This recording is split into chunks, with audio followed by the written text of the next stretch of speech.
I love Lonerbox. I love Nick. But this is disgusting to me. This is disgusting to me. Truly. It's ridiculous. It's obscene. These people have no principles, no spine. Is this trying your best today, Loner? Do you feel like you've tried your best to live your values today, Lonerbox? But Denims is a really bad person, and we all really hate Denims, and Lonerbox is a great guy because he's friends with Ethan. But no, now Ethan has to step in. Ethan has to step in to preempt a Disney or Sony lawsuit. It's like absurd on the face of it. You know they called CPS on Ethan's kids? You know they sent 2 human skulls to this guy's house. Guys, we go watch some of the Lonerbox coverage, okay?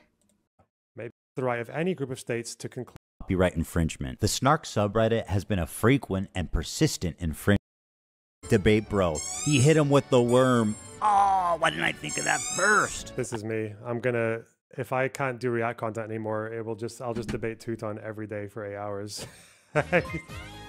That'll be it.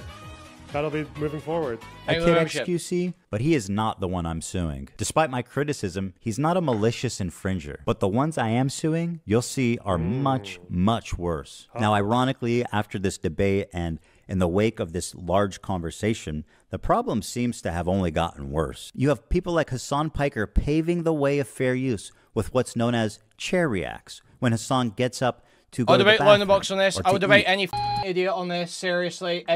Literally, just call it. Other than people that are like total freak doxers or any stupid like that. Literally. Anyone wants to talk about this, I'll talk about this. None of them will talk to me, though. Filth like the Oreo will run. Or to talk to his mom, or to do whatever. Disappears for an extended period of time and leaves the video playing for his chair. Mr. Chair, they call it. IDF had warned people to leave the area around the main airport. Leave the area.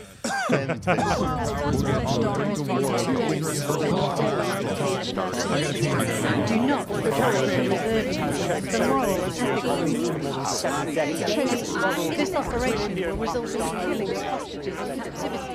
Will result in the death of thirds of the We're a community. Well, I've been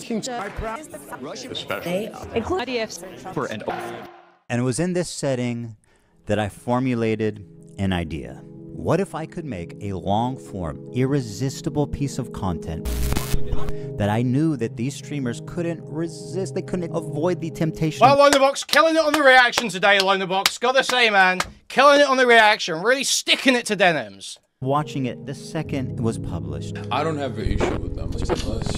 It's not that I wanted these people to steal my video. It's that I knew they would. I knew they would watch the entire video, so it's add little to no commentary, react to it instantly. It's not, guys, it's not about politics. It's about fair use, right? So Ethan's gonna sue Lonerbox, right? Right? Right? Right?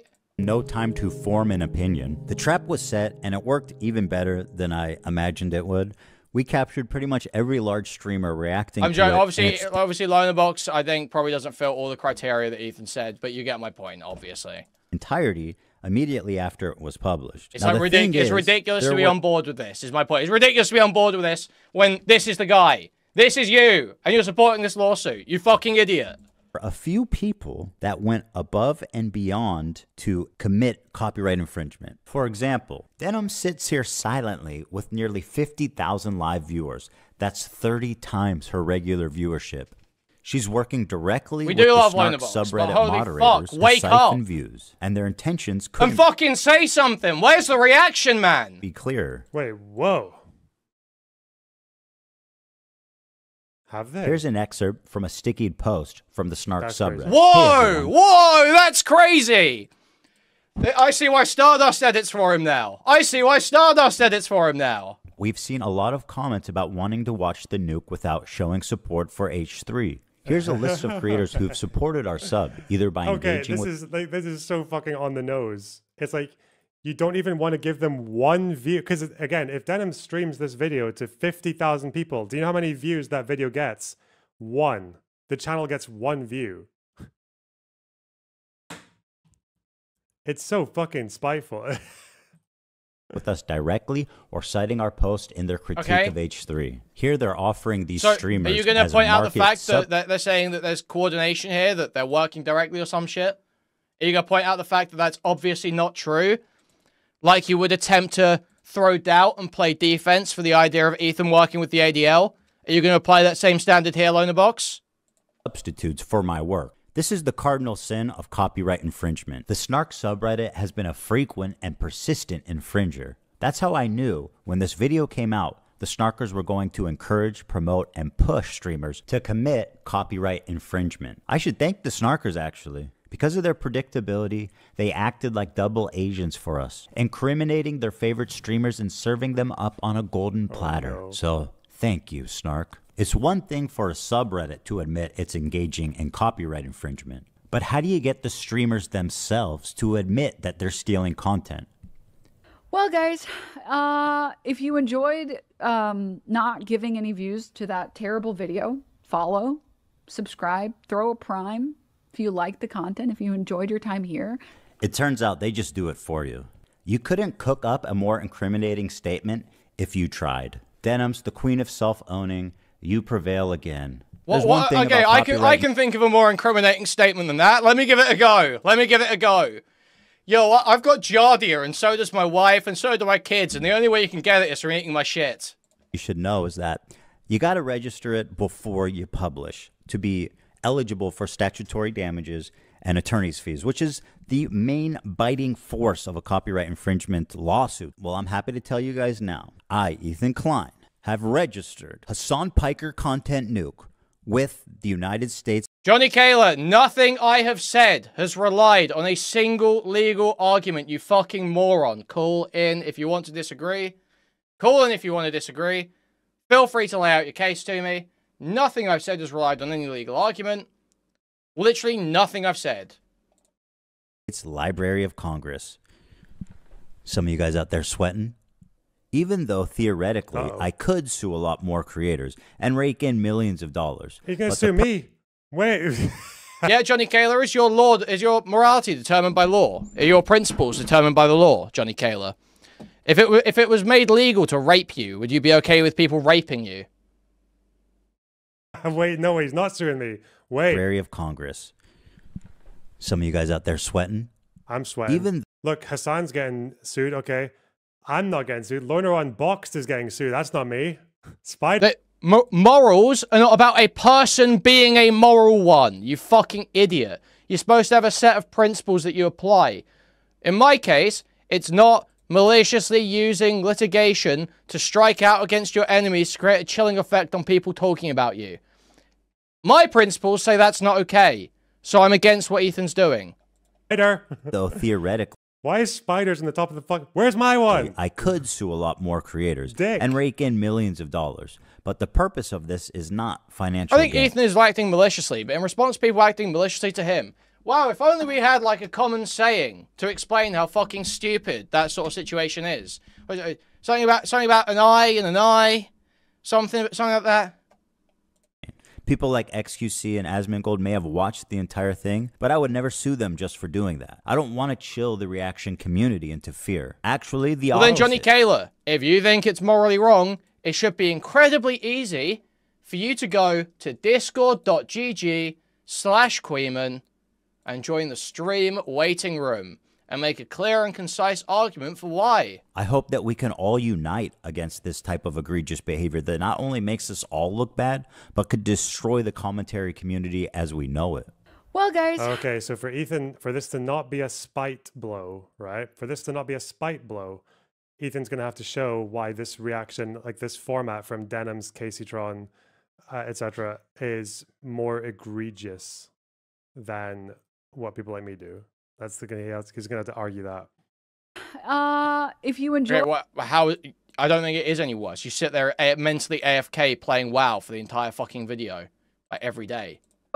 Not giving any views to that terrible video, follow, subscribe, throw a prime. The state of reaction content on Twitch is so broken, these creators feel comfortable looking right into a camera and saying outright, hey, I'm stealing this guy's content. Pay me. Yeah, also you shouldn't assume this is Lonerbox's first time watching this video either, to be honest. I don't assume it's any of their first time watching this video. Of him. This is not a healthy environment. And with Frogan's people like empty Hassan chair, reacting okay. to entire TV shows on stream, my fear is that Sony or Disney comes along, sues everybody, and sets a devastating precedent that could endanger our entire field. Now, before I tell you who the 3 people I'm suing are, I just want to make it clear that they all met this very specific high bar of criteria that I set forth earlier. These people were not targeted based on their gender, their identity, their political beliefs. All 3 are on this list. In fact, they're the only 3, as far as I could tell, that reacted to the full video. Drum roll, please. Who's sweating at home, guys? Casey Tron, the queen of ripping farts and bong loads. They do musicals. They're very musical people. Are you being serious? Dog, what do you... Look! You think I made this? Frogan, who, bless her soul, Jesus. she's still rising. Can I walk away and use the bathroom? Do I have permission? Oh no. Can I use the bathroom, please? I'll leave it playing.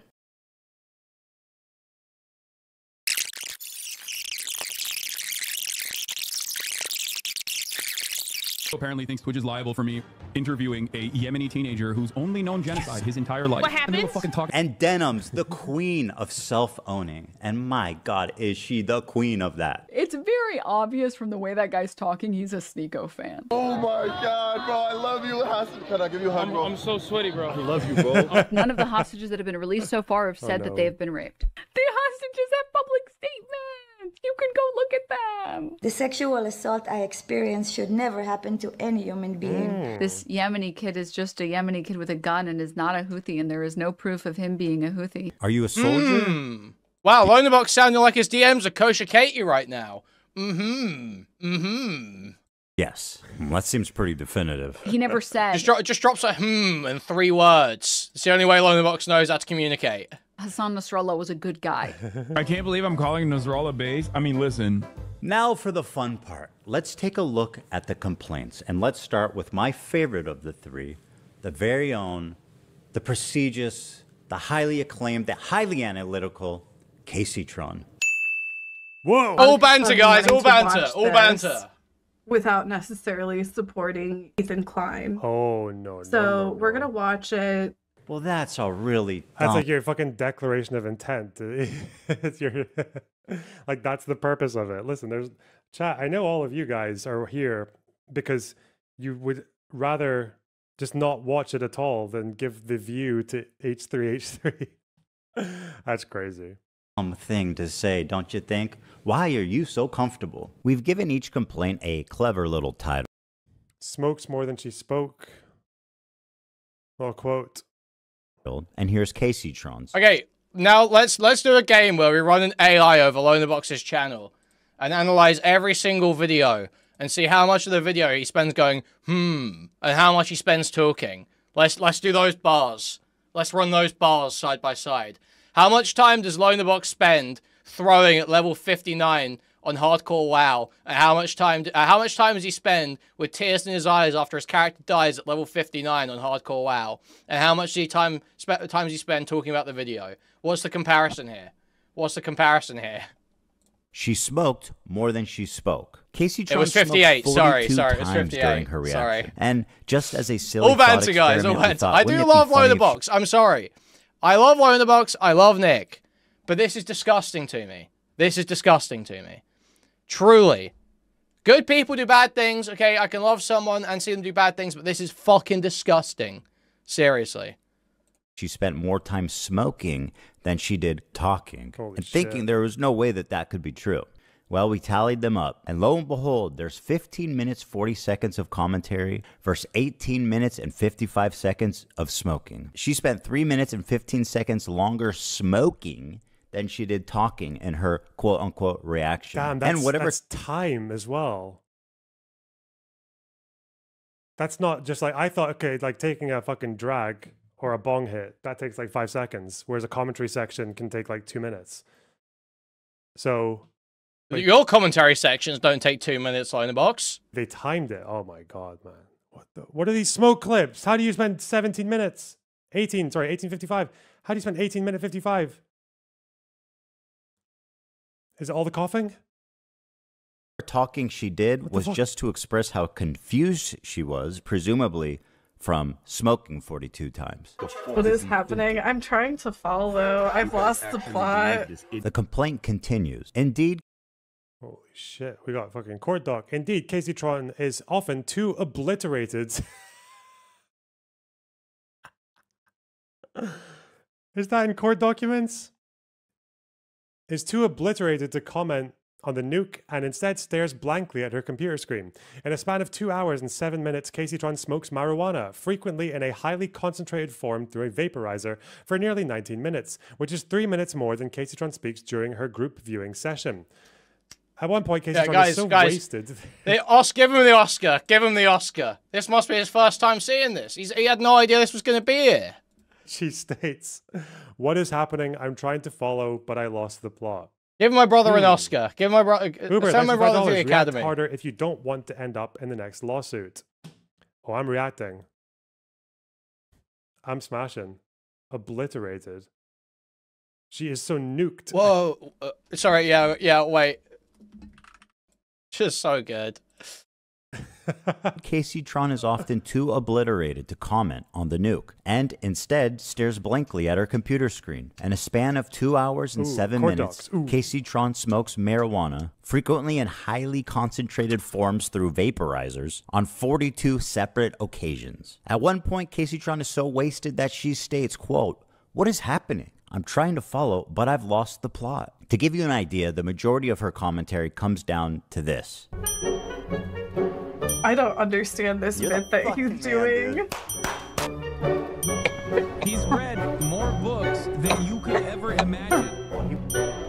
CPM's coming out of Qatar. What the hell you is kids going love anime, right? He's read more books than you could ever imagine. What is happening? I'm trying to follow. I've lost. Bro, why'd you even turn up in the morning? What the fuck? Like, I guess you gotta pay your bills and everything, but does this actually pay the bills? Does she? I don't even know. What's her viewership? What the? Hang on. Lance's next title is Ethan Mocks Addict. Oh God. Just stay in bed. Yeah, just stay in bed. Why do you even get up in the morning? What the fuck is wrong Transformative. with you? Thank you. Thank you for responding to the points here. It's so fucking retarded, man. If you are an anti-Ethan person and you know that anti-Ethan content is how you get the views, and you know that the content nuke is going to be a big step in that process, like a big step on the journey. Like if you're like, because there are events, okay? There are like holidays, okay? Or there are rather holiday purchasers. It's like wrestling, you know, there's like, you're going to turn up harder for WrestleMania than at the regular fucking Raw shows, or, okay? That makes sense, okay? We understand that. So if you're an anti-Ethan person, surely for the content nuke, you should just do a bit of pre-watching, a bit of reading. Or don't even do that. You don't even need to do that. Because everyone in your audience hates Ethan. They hate him. They don't care what you say. As long as you just do the react thing, right? Yeah? Yeah? I just hate fucking hearing them say it when this exact video has multiple false claims pushed through. Claiming that it's proven that kid's a Houthi again. It's ridiculous. It's obscene. These people have no principles, no spine. React thing where you can tell other people have they've watched people like Vosh or Destiny or whoever doing reacts, and then they want to do their own, but they're less informed or less prepared or less spontaneous or less witty. So they just kind of do the illusion, like the aesthetic of a react stream, where they'll just pause every 30 seconds, like when they remember to, almost by default, and then they'll just go, that's a really, that's a dumb argument. What if actually wrong? And then that would be fine. That would be you would get more viewers doing that shit. You would get to do the vitriol. You get to do all that shit. Ironically, Hassan was the most transformative. Yeah, because he fucking yapped for 12 hours. The demon mama tactic. Yeah. Why don't they just do that? It's such a waste. Captain Dan the Fireman, yes, but this is the thing. It is in no way proven. You're saying it wasn't conclusive. Ethan has said conclusively, 100% proven, repeatedly. He has said this repeatedly, again and again. He has said this. That's not true. That's not true. This is like your WrestleMania of the year is reacting to something like this. And you're giving it nothing. And it's the same with the Denims rape stuff as well. My understanding is he was totally wrong with Denims. Denims was saying that a woman wasn't raped because she wasn't raped and didn't claim to be raped. And then Ethan insisted the woman that didn't claim to be raped actually was raped. Nothing. Just smoking.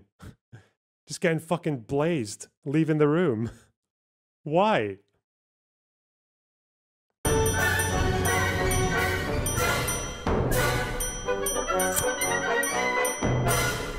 They do musicals. They're very musical people. I know. There were multiple interviews in the same documentary, and there was a specific woman that Denims made a comment about that Ethan claimed was raped, who had never actually claimed that. Dog, what do you... Look! You think I made this? This isn't a music video, Hassan. And as dumb as all of that is, this is the part that really got her sued. A lot of people have been wanting to watch this without necessarily supporting Ethan Klein. Without necessarily supporting Ethan Klein. So we're gonna watch it. What the fuck is going? Oh, this is fucking wretched, man. This is like, Jesus. Going on here? Stating outright that her intention of doing this is so that people who don't want to support me can watch it through her is why copyright infringement laws exist. You could not and should not do that, especially if your commentary consists of you taking bong loads. At least try to engage with the content. Whoa, what was that? Oh, sorry. That was a flying star. It almost got me. You know her and you love her, guys. Frogan. Reaction by exiting. No. Here she is getting up to leave the video running as she steps out of the room. Is that transformative? I guess the judge will decide. She said, quote, "It's time to watch the new Nuke ethically." Unlike the Lonerbox classic, reaction by gameplay, where you can actually the Lonerbox streams are modern art in a way. You see, you can sort of piece together what you imagine Lonerbox might be saying if you read clues hidden throughout the World of Warcraft map. Okay, you may not realize Lonerbox actually plays on a modded World of Warcraft specifically for a stream. It's actually very transformative, and it reflects the content that's being played. You can see Garrosh will actually talk about Ethan Klein sometimes. You go and speak to Garrosh Hellscream. He'll tell you all about Ethan Klein. Now, Hassan's a terrorist supporter. About how we need to mana bomb Gaza. You can go see this. This is in Lonerbox's game. Ethical consumption of the nuke. Yeah, I've seen, this is a thing that lefties have done for a long time. That, oh, I don't want to give it a view. Oh, how do we react to this? But I don't want to give this bad person the view. It's such a 2016, like, it's the kind of thing Vadim would say. Like, oh, why would you watch this and give them No, that's not banter. Fuck That's a off, true man. story. Lonerbox plays modded World of Warcraft to reflect the Ethan Hassan drama. He loves the Ethan Hassan drama so much. He feels so at home in the Ethan Hassan drama, finally having another community to fight with that he hasn't been completely betrayed by the leader of. That he has actually modded his World of Warcraft to constantly replicate that experience. It's like almost like an autism sensory room for him. Keeps him. It's his comfort fandom, exactly. He just liked always being immersed in that. So he has actually modded all of the voice lines in his World of Warcraft game installation to talk about like mana bombing Gaza and how trolls trolls don't even let you know the Zandalari don't even let the other trolls in their bunkers. You know the Zandalari don't even let the other trolls in their bunkers. Did you guys know this? Like, it's one view, you fucking moron. You're already taking views for them, right? You're already taking... How many people are watching this right now? How many people are watching me right now? 1,800. You're taking that many views. Sorry, it's 1,600. I'm retarded. All right. Thing glitched. The views have been taken. Bro. Hell yeah. Huh. Very smart to say on camera, by the way. She If said, those quote, lazy peons think they're getting their own state, they've got another thing coming. Okay. "Thank you guys so much. I do appreciate everyone's support. And thank you for watching it with me." Well, you are so welcome, and I'm so glad that you were able to enjoy that day. Her commentary is so non-existent that even her own fans begin to call her out. I have anything to say? Dude, because he's cycling the same fucking points over and over again. What more commentary do you need on him repeating the same fucking points for the whole first hour and 1 minute and 32 seconds? It's been the same shit over and over again. This video could have been condensed into 20 fucking minutes. Like, what commentary do you want me to add by, like, oh, this guy's a fucking idiot, he's mentally ill, and he's having a mental breakdown and uploaded it to fucking YouTube? What do you want me to say? One good point. What do you want me to make a point on? Oh, I forgot. She also said, "Can I use the bathroom, please? I'll leave it playing." You may use the bathroom, Frogan, although I don't advise it. Can I use the bathroom, please? I'll leave it playing. This into your stomach. And let me state the obvious. Jew and... We're going to time the... Apparently thinks Twitch is liable for me interviewing a Yemeni teenager who's only known genocide his entire life. What happens? And they were fucking talking about But you just pause it. That's it. You just pause the video, right? Like, you get up and you go to the bathroom, you just pause it. They should be watching for you. But if you get up to go to the bathroom and they keep watching my video, they're clearly not watching for you, right? As lazy and pathetic as her reaction is, this is not why she's getting sued. This is. Thank you guys so much. I do appreciate everyone's support. And thank you for watching it with me. First time viewer, time to watch the nuke ethically? Hell yeah. I found my way from Reddit. Hi guys, welcome Reddit people. Reddit people, Reddit people. I came from the H3 Snark Reddit. Ethan is so pathetic while Hassan is in Japan. I'm bothered, having a great time. Exactly. We're gonna watch it live, yes. He doesn't want people to know when it's dropping because we're all watching through other streamers. And I suggest you all at least, you know what, fuck Casey Tron. I mean, at least Frogan tries her best, you know? You can tell she's trying. She's like, what do you want me to do? What do you want me to do? What do you want me to say in this video? Like, she's trying. She's turned up. She's clearly, like, done her makeup a little bit. She's got her fucking glittery microphone. She's got her lights in the background. She's got her pictures, everything. She's turned up for the job. She's doing her best. And, again, in this world, okay? In this world, all you've got to give is your best, okay? You don't have to be the best, but you have to try your best, okay? That's all. Hats off, okay? Is this trying your best today, Loner? Do you feel like you've tried your best to live your values today, Lonerbox? Shame this is her best. I don't know, fuck. Watch it through other people as well. It's the stated malicious intent to steal. They talk about watching ethically. Seriously, guys, I don't want... Fuck, man. I don't want to fucking virtue signal. But goddamn, dude. It's like, how do you look at yourself in the mirror when you go out day after day betraying the things that you claim to think? Did you just not think them? Did you just not think the things you were saying before? Not necessarily just Lonerbox, I'm talking about here, but like fucking Nick or any of the other commentary guys. Did you just not think these things the whole time? Or do you did it just wash over you? Like, how do you fucking live with yourself knowing that you're working against everything you believed? Like...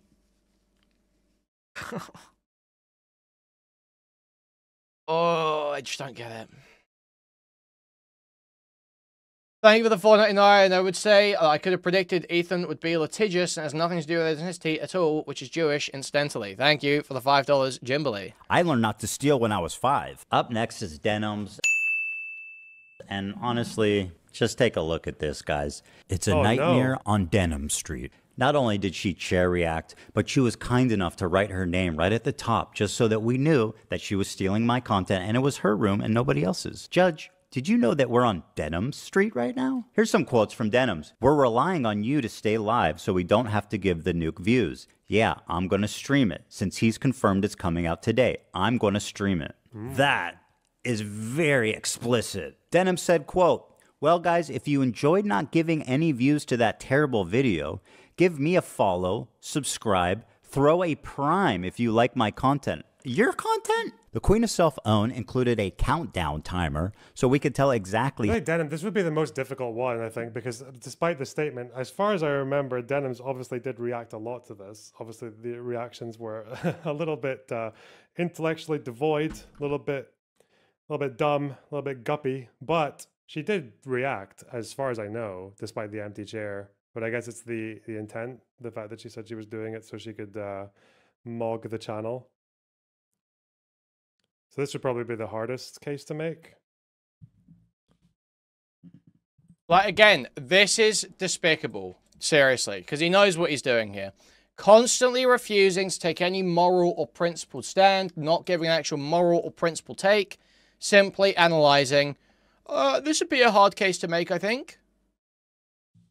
How long she was away. After being gone for a few minutes, she returns and then sits silently for another couple of minutes eating. I'm gonna go pee, and hopefully... No, you can say he sounds like he isn't bright there, but he's actually showing that he's very intelligent there, because he knows well enough to not make the moral or principled statement that he can be held to later and simply analyze it in terms of who is probably going to win here. When I'm back, they're done with this.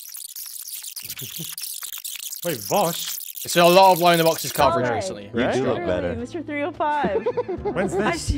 Dude, you should do this. I have an alternate. Wait, is she just watching We're the whole fucking relying on you to podcast? stay live so we don't give more views on the nuke. Yeah, I'm gonna stream it. Since he confirmed it's coming out today, we're gonna stream it. If you want to watch it with someone else who's already watching it, you know, come enjoy the watch party. She's watching the somewhere else. podcast. If you Okay. enjoyed not giving any views to that terrible video, follow, subscribe, throw a prime. If you like the content, if you enjoyed your time here, because I'm gonna be honest, I did not want to watch that by myself. Let me also commercialize it by asking you to reward me financially for stealing his content. Fucking disgraceful. Absolutely disgraceful. Matsugan, thanks for the 10 gifted subs. Oh my god. Thank you so much. Inbred, thanks for £5. Hey Lorna, my deepest condolences on your untimely demise. Off topic, but did you see the Casey report into the Grimming Gangs? Curious what your thoughts are. No, but I heard it's a new one, and apparently it's, well, I know it's going to say more about Muslims than the other ones probably did, because all the fucking people who take that line, they feel very vindicated by it, but they felt vindicated by stuff in the past that didn't really support them either, so who knows. We'll see. Yeah, we might look into it. That is like chef kiss. By the way, Denims had a very successful stream. She had 43,000 people watching her live. Take a look at the title of her Twitch stream. Ethan Klein Hassan Content Nuke Watch Party. A watch party? I don't think that's fair use. Now, Denims, of course, always delivering the goods. She went on this dude's podcast to debate fair use. And would you be surprised if I told you she said a lot of incriminating things in that podcast? The queen of self-own never disappoints. I want to be clear on my opinion. Oh, Lonerbox instantly knows the exact podcast he's talking about. So brave of this millionaire YouTuber to defend copyright by suing creators 1/100th their size over totally coincidental personal beefs. Justice never sleeps. Thank you for the 100 Face Swedish krona, scales Tyrannosaurus. emoji. Huge appreciate. Thank you. Like filler content and stuff. Like, I think filler content, like, you shouldn't do it. I know I do it as a React streamer. And I try to do it only when I do it with like Vox videos or Vice videos and stuff like that. Because at least I'm not like directly ripping from one content creator and not like a whole team and stuff. And most of those videos have like 5 million views. I only get like 500 viewers. Like I'm taking maybe 50 views from the video. It's a lot harder to feel like, I guess, bad about that. Whereas like I would feel very bad about doing that to like a single content creator. The majority of people said that they literally wouldn't watch Hell's Kitchen unless I was streaming it. And it doesn't necessarily mean that I'm reacting hard enough. You know, I'm sure if you click on a random part in the video, I might not be saying anything, sure, whatever. And I might walk away from the screen. But it's about like the communal thing. It's why like fucking Toast started streaming Death Note. Like none of this is even that compelling. These clips are not that compelling. I'm going to be real. These clips are like not that compelling for Ethan's point. Actual show at a certain point. It's the same reason you watch shows with your friends. You want to watch it with other people. A lot of people go to watch streamers on Twitch for their React content almost as a curator. So they don't actually want to go through YouTube themselves and watch a bunch of videos, and they probably never will go through YouTube. Like this is describing how it's not a market replacement, right? That is what she's saying. Is it's not a market replacement because those people aren't looking for that content. They're looking for a streamer watching it. Videos. They like going to Twitch because they like to have it as like this streamer is curating. Is fair use different per country? Yeah, yeah. So obviously you can probably be sued in the US and Western countries. You know what I mean, right?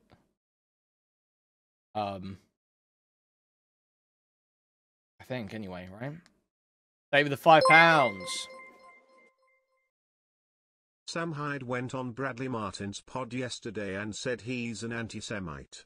Any word from Ethan? Any Insta stories calling out Bradley? Thank you, thank you. No, we don't care about right-wing anti-Semitism anymore. on content that I want to watch. Like, I'm sure From the people that I've talked to, the people who watch Twitch content are specifically there. Bro, you're just stealing content. Like, I don't know why even like it's just stealing content. That's it. Stealing. It's stealing, guys. You wouldn't download a car. And I do think when it comes to legal precedent, there's going to have to be something like some bar where either it all has to go, like all React content has to fuck off unless you just curate clips beforehand and just react to like 60-second pieces. Why does there have to be some precedent here? There doesn't have to be a precedent here.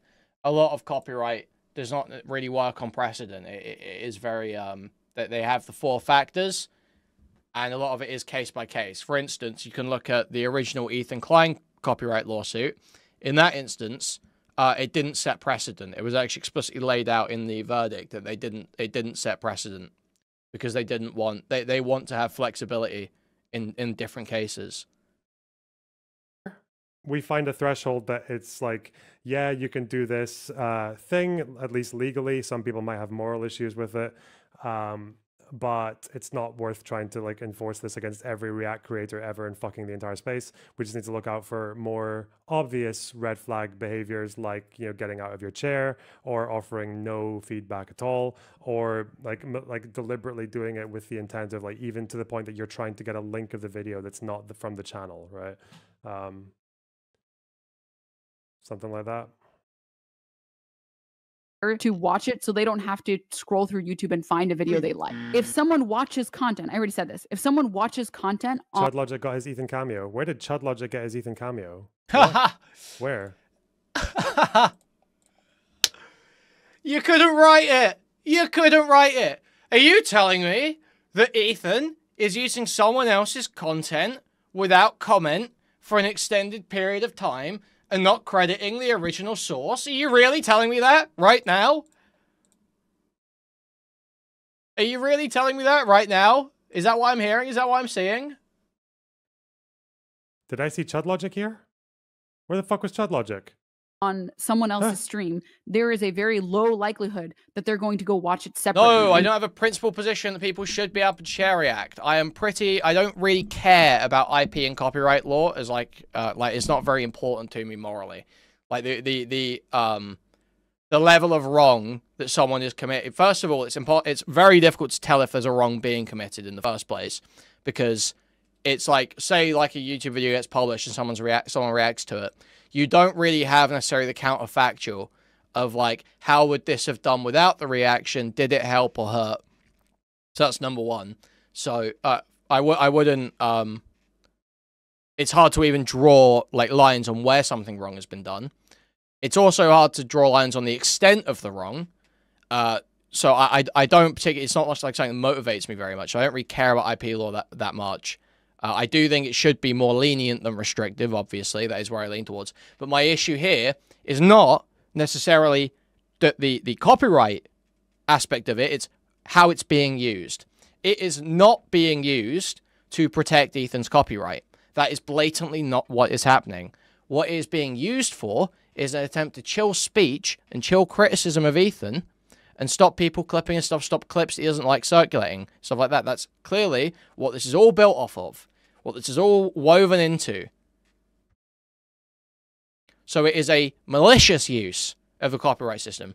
Even if the copyright claim, in terms of like, is this fair use, checks all the boxes and is wrong on that grounds. You have not used that to protect your copyright. You have used that to attack your critics. Give you like the view or the like, or the people who are watching content on Twitch, curated Twitch content on Twitch, aren't necessarily people that would be watching content. This is his video. Oh, he hosted this debate, didn't he? Did he? What a networker. The Hassan nuke was bait for this. Truly Operation Piker Web. Hey, that's the $10, Dingus. I appreciate it. Chud was the moderator. Yeah. I also was made aware recently of a ChudLogic stream post Hippy Dippy drama where he spoke to Chud about Demon Mama and Destiny and the judge vote. Oh, the Vadim thing. Some stupid thing where there was guys, never forget, Vadim burst out in tears live on ChudLogic stream. And yet Ethan is still running from him. Ethan is literally running from Vadim. Isn't this insane that Ethan is running from Vadim right now? That Ethan won't defend his new lawsuit to Vadim tomorrow in a live stream debate because he's fucking running like a bitch? Hey, it's Vadim, guys, and this message is for Ethan Klein. Recently, you invited me onto your show, and I accepted. But then you made up some lame excuse about having to meet last minute with some billionaire who was suing you for defamation, and you wussed out. My understanding is I don't think Ethan's accepted. Unless there's an update that I've missed, I don't think Ethan has accepted. I'm not all that great of a debater. In fact, during my last debate, I made this genocide-denying farthead that you praised on your show do this. Palestinian faction that says from the river to the sea. The most popular faction in the Middle East. There's a pretty decent argument that I should just stick to scripted content. But then I've also managed to get under the skin of every single one of your sycophantic, propagandizing, human colostomy bag foot soldiers. So I think I can take you on. And you even said yourself. Now, Vadim, I'll tell you this. I'm here with open palms, open mind, in honor of the friendship we once had. I would love for you to call in at any time. Well then, anytime it is, Ethan. Or more specifically, this Friday. Hey, it's Vadim versus Ethan Klein. Be there. Or be a pussy. Damn. So, is Ethan accepted yet? Where's the accept? Invite Vadim on. Bring my boy Vadim on. Yeah, I guess Ethan must just be a complete pussy.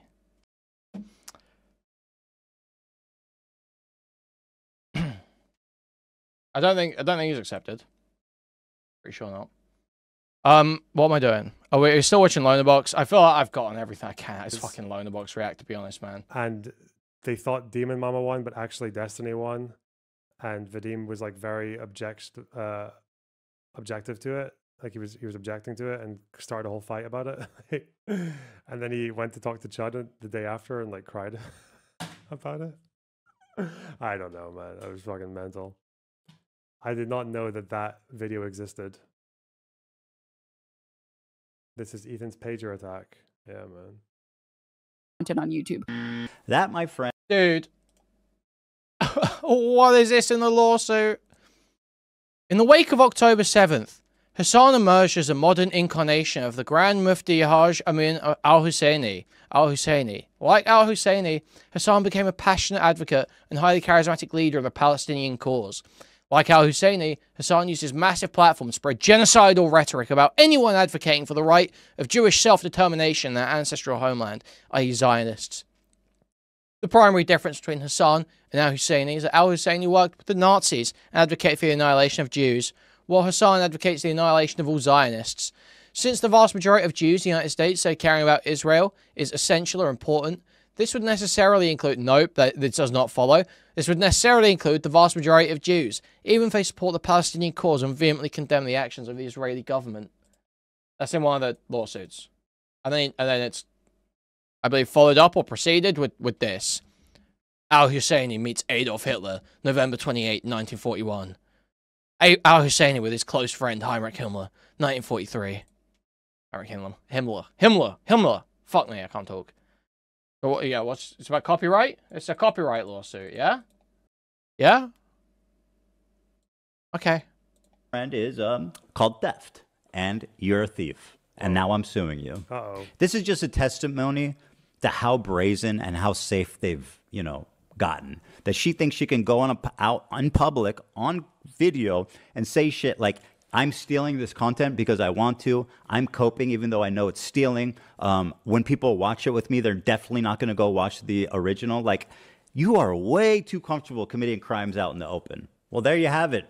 3 separate lawsuits for 3 separate geniuses. Now, I want to make it clear again, and I hope it's been obvious about why I'm suing these 3 people and not others. It is obvious, These people not only violated all of the principles of fair use. Yeah, he also keeps calling it like criminal and shit. Yeah, malicious. dude, I know. I try not to pick that up because it is autistic, okay? It is autistic. It makes you like a nitpicker. But it does drive me fucking crazy when people say criminal and guilty about civil cases. It's like daggers. It's like daggers every time. It's like, Matt, just say liable. Just say liable. And that's the part that really got me. I think if you're a reactor on Twitch, for the most part, if you make a good faith effort to comment, and if you make a good faith effort to promote the author, to link to them, to try to drive traffic to the original video, I think you're probably pretty much doing the right thing, and that's fine. And I would never sue someone for that. Take it to these three absolute morons to state their intention to steal my property on video. These guys, not you you know, guys. and to all the detractors who are saying that I'm targeting women, that I'm a hypocrite for suing for copyright infringement, I just have this to say. I don't care. What I do hope, though, is that you'll support their crowdfunding efforts to defend themselves. Because let's face it, I want to make sure there's money left over for me. I would talk to Ethan. I would talk to Ethan. I'd love to be on the stream tomorrow. Talk to Ethan with Vadim. But I want Vadim on first. Vadim matters more. Thanks for watching, everybody. It's been a great time. Shit. I'll see you around. Bro. Tire him out. Tire him out. Listen, guys, that was a good ethical viewing, okay? We commented, we added our own opinions. Did you? We provided context to the... I don't think Lonerbox actually really gave any opinions in that entire time. I think maybe there was like one opinion. He like scolded Denims and Frogan at one point. I think that was the only opinion though. Like basically everything else, he was just like restating what was happening on screen or going, So no, actually Lonerbox, I don't think that was a very ethical react whatsoever. Arguments that would need to be made for it to be a strong take. We provided substantial critique, in some cases even derision, of the characters depicted in the piece of content. Didn't get up and walk away. Not even once. Not even once. Not watching Destiny, guy makes me feel sick to look at. Literally don't want to look at that raped, disgusting pervert. Okay? And if I see you in court, everything I said about stealing content was all a joke, okay? It's all a joke. Ladies and gentlemen of the jury, look at the innocence in my eyes. Okay. Holy shit. Mark Tech, thanks to 599. Between Zelensky, Mossad, and Ethan, we now have so many cool Jewish espionage operations. This definitely deserves the Lehi anthem in the background. Yeah, whoa. So how many lawsuits is that now? He's got Noah Samson. Guys, remember, Lonerbox is not an Israel supporter, okay? He's simply an honest liberal who engages with the arguments, okay? It's like Denim's. Let's see what he says about the fucking because they were Husseini involved shit. in a React content lawsuit. Civil suit, whatever. 80 pages. No.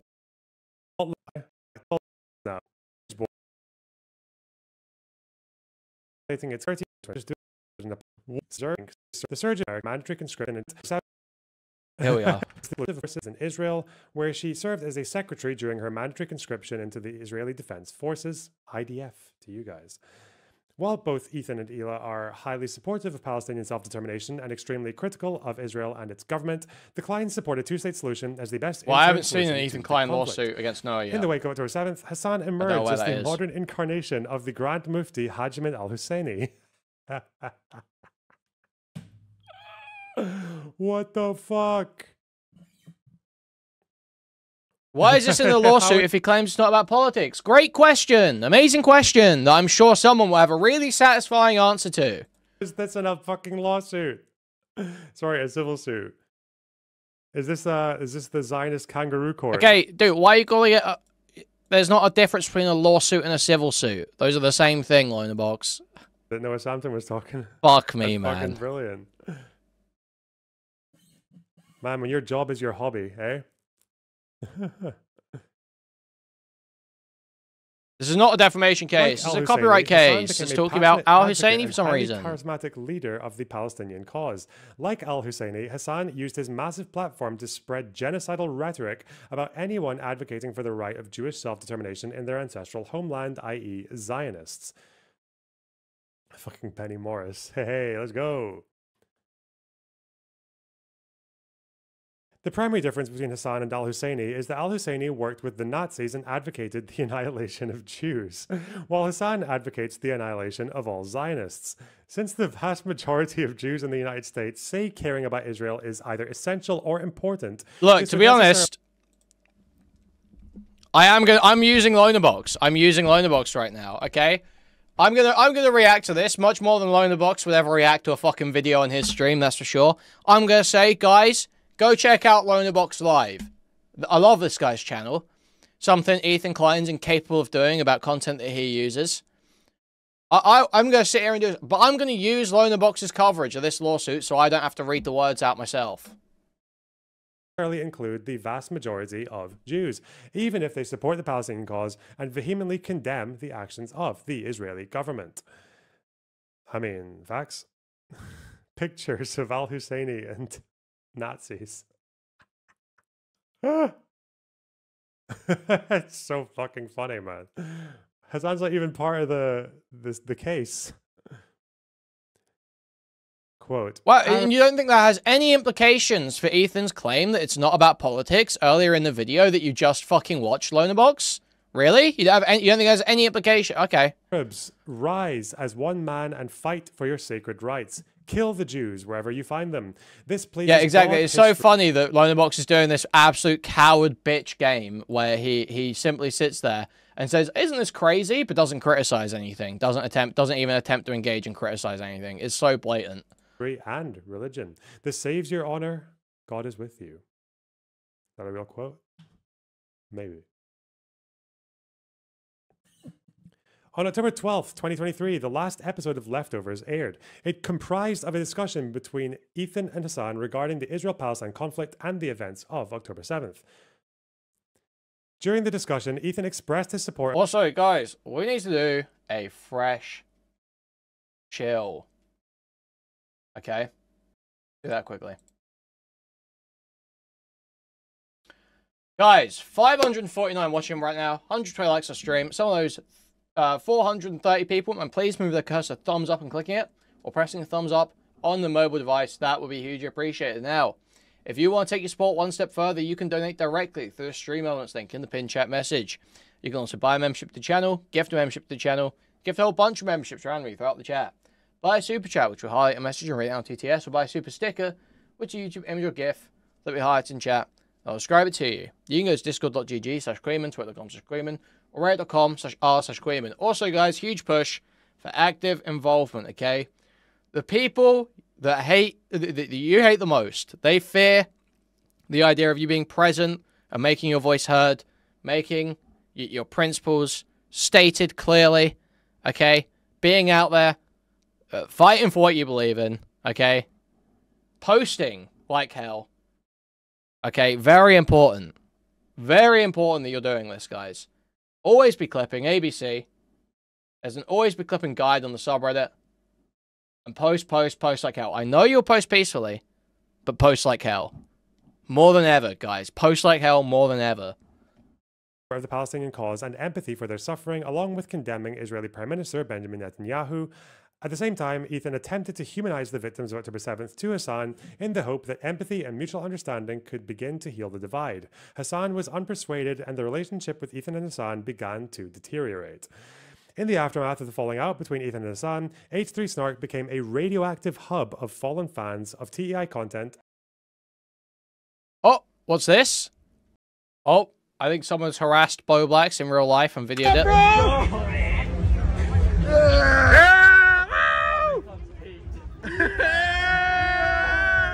Love you, buddy.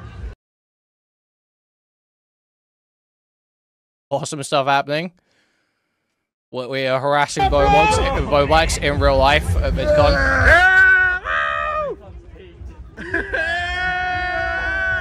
Love you, buddy. We are harassing Bo Blacks in real life at VidCon. Okay. And the Kleins. It became a focal point for spreading vicious lies, outlandish conspiracy theories, and I say I'm joking about we. I actually don't know who did that. That's literally a joke about. It's not actually we. That's a joke. That's a joke. Misrepresentations about the Kleins, mate. This is so funny. This is such a ridiculous. He's like paying his lawyers extra just to bait Hassan to make him mad, to trigger him. Yeah, it'll probably work. I like that's the no you hallucinatory, because that's what they say about him, right? The reverse Uno card. So I just read all of this. So I just read all 80 pages. Oh, I still do that, man. Chill. Do lawyers charge by word count? Well, they charge by time, and obviously more words would usually imply more time. Despite their hatred towards the Kleins, the users of H3 Snark had an insatiable appetite for TEI's content. The H3 Snark users, however, did not want TEI to receive any views or advertising revenue from their consumption of TEI's content. As a result, Snark became a locus of copyright infringement of TEI content as detailed below. One method the H3 Snark mods employed to consume TEI content was to share links of TEI content on YouTube. The parallels between this and stuff that he mocked about Kavanaugh's lawsuits against him are insane. You know, he argued. Ethan actually tried to argue when talking about the Kavanaugh lawsuit. He doesn't control his subreddit. He has nothing to do with it. He has nothing to do with his own subreddit. He doesn't control it. Even though his production of the mods. He tried to argue that to get out of stuff that his subreddit were doing. They were like coordinating harassment and shit, like Snark. It's very crazy. Yeah, but no one's watched any of the Kavanaugh stuff, so no one knows any of this. Well, YouTube, like, how do you make that mistake? YEW tube. Oh, it's a different site. Okay, I'm sorry, stupid, dumb fuck. A website that provides unauthorized access to YouTube videos and publicly performs them, which constitutes copyright infringement. See Hunley v. Instagram 2023. Oh, YouTube. Keep reading, Gup. Listen, I need encouragement, okay? It's gonna hurt my...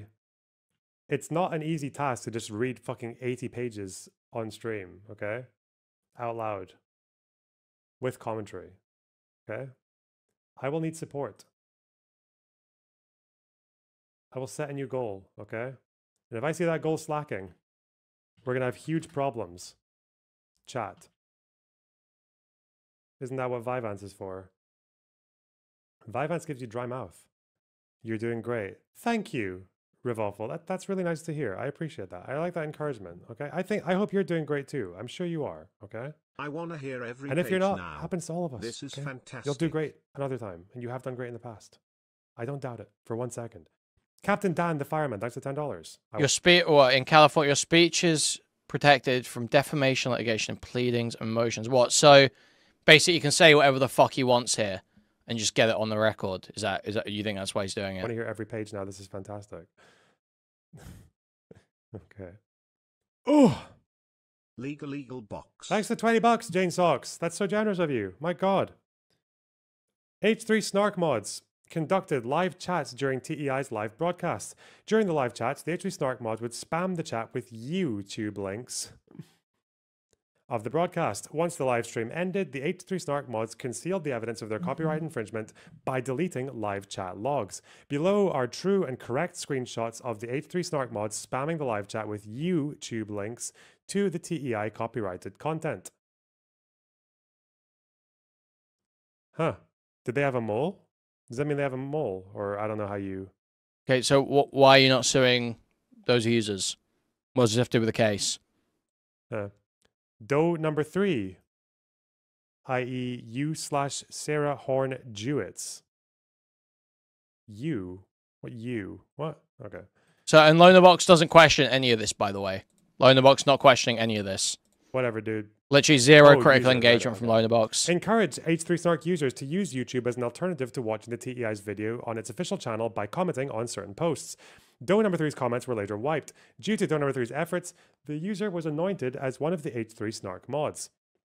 Some examples of Doe number 3, including copyright infringement of TEI content, are contained below. In August 2024, the U/Pearl Unicorn created the post for those who wonder why snarkers watch moments like the second button failure. Below is a true and correct screenshot of Doe number 3 stating, "We encourage folks to watch on YouTube since it doesn't play ads or contribute to their view counts." As can be noted, Doe number 3's comment was subsequently wiped from August 2024 post. Ooh. Love that. Ooh. Ooh. On August 28, 2024, the H3 Snark moderators created a post entitled Mega Take a shot every time Lonerbox says wow instead of actually saying anything. You will die.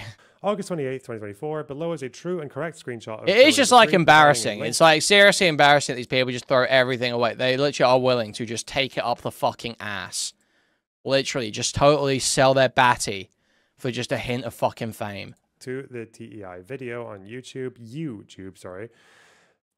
As can be noted, the comment was wiped from the August post. This is such an intensive job, man. Lonerbox sold his batty to the Jews. Let's be serious. He sold his batty to the ANRs. When they say mod chat, are these in private mod chats? Like just the mods can see it? That means they had a mole. Or is it like it's a mod chat like in Reddit? I don't know. I don't know Reddit well enough. Under the H3 Snark wiki page for tools, tips, guides, H3 Snark mods also instructed H3 Snark users on how to create clips of TEI content so these clips could be posted on H3 Snark. It's all banter, Harvey. It's all banter. Mods even instructed users on how to download members-only content. Ooh, so they could be posted on H3 Snark.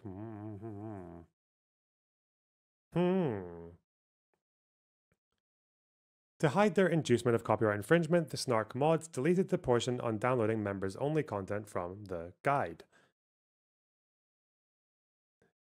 A true and correct screenshot of the portion regarding members only. Okay. Oh.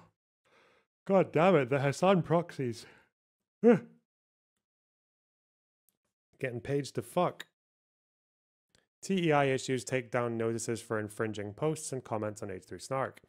TEI began to fight back against the copyright infringement on H3 Snark. The thing is, Max, that it just feels like it's like Ethan is Ben Shapiro now. Ethan is doing everything in his fucking power to shepherd us towards the absolute most awful outcome possible. The backlash, the pendulum swing. Feels like it'll be fucking insane. Like, people don't want you fucking coming down like crazy on them for criticizing a foreign government that they see as completely abhorrent. That's going to create a lot of discontent. I'm sorry, it just is. By issuing takedown notices pursuant to... Why Ben Shapiro? Well, I believe that someone made some very intelligent, correct, and funny comment about how Ben Shapiro was bringing about a bad outcome for Jews, essentially working against his own people. See section 512. TEI was extremely surgical about which H3 Snark posts would be subject to DMCA takedowns. Relying on the most pertinent fair use decisions, TEI issued DMCA takedowns only for posts and comments that upload an entire TEI episode to Reddit, particularly paywalled TEI content, comments that provided a YouTube link, okay, yeah, just how they do it. DMCA takedown. Oh, TEI issued a DMCA takedown. I remember this was public drama, right? Because it was a members only thing. God, there's so many of these. What, 3 now? 4? 5? Okay. November DMCA takedowns. Okay. The H3 Snark mod's efforts to issue fraudulent counter notifications. The Snark mods made a concerted effort to issue fraudulent counter notifications to TEI's DMCA takedowns as detailed below. On January 15, 2025, Reddit informed TEI that a so-called counter notification was issued against both the 30th of August. I hate reading months like that. Takedown. Okay. The first fraudulent counter notification was issued on October 18th, 2024. Reddit informed TEI nearly 3 months later. On its face, the first fraudulent counter notification failed to satisfy the requirements of the USC section because it failed to include a single counter notification for posts made you alleged copyright claims. We believe these reports have been filed by fans rather than the legitimate copyright holder. Oh shit. Okay. Despite the fact that TEI's council contact information was provided in both the 8/30/24 takedown. That was okay. So Reddit mods filed false copyright responses. Okay. Fuck, this got to do with Denims or Frogan or anyone. Like. Also, I'm sorry, but the DMCA's, if Ethan is going to make the argument that it would be a false DMCA to strike Hassan because he gave permission, it would also be a false DMCA to strike Snarkers. Because Snarkers are following the policy that Ethan set forward. He gave Hassan permission to watch the content nuke. Now, he may have rescinded for the content nuke or something, you know, total acceptance to just use it however you want or something, maybe. But my understanding is when the Snark stuff started, there was absolutely the explicit public statement in place that his IP is open. That his IP is open. I don't even know if he said takesies backsies. I don't even know that. So, also, my understanding is that Ethan has claimed that people were clipping his members-only stuff when that's not necessarily true in some of these cases. So. Counter notifications. This is just them pretending that the copyright complaints, or hoping that the complaints were not made by Ethan himself. That's all it is. They create and register the nuke, waiting room streamers, and parasitically leech off his audience by broadcasting immediately before or after his streams. Oh no. Hijacked the necessary and important discussion of the Israel-Palestine conflict and the Gaza war. They employed genocidal rhetoric that painted all Israelis as subhuman, warranting annihilation.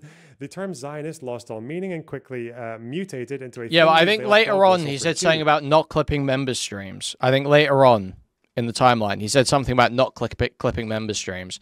But I don't believe that the DMCAs were on member stream clips, or at least not all of them.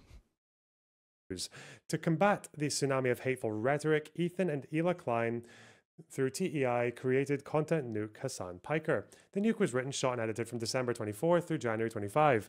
On January 27th, i.e. 4 days before the nuke was publicly released, TEI submitted its application to register the nuke with... I'm pretty sure, again, hey, I'm pretty sure it was about members content. I'm pretty sure it was about members content. It was about,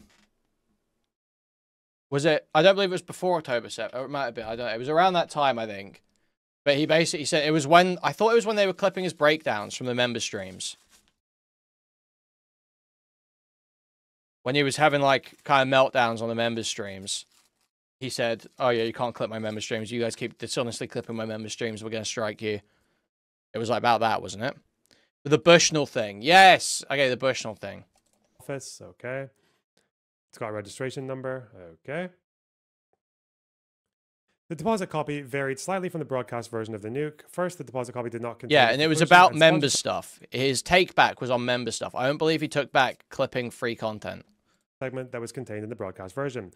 Secondly, to prevent the nuke from being age restricted by YouTube, which would I could be wrong. limit its reach, TEI was required to fully blur out the footage of the Houthis entering the bridge of the Galaxy Leader and black out the footage of Hamas releasing hostages from October 2023. Third, minor visual edits were made. Ultimately, all of the deposit copy was incorporated into the broadcast version of the nuke. Okay. The nuke. The nuke. The nuke is a tragicomic documentary critiquing Hassan and Twitch.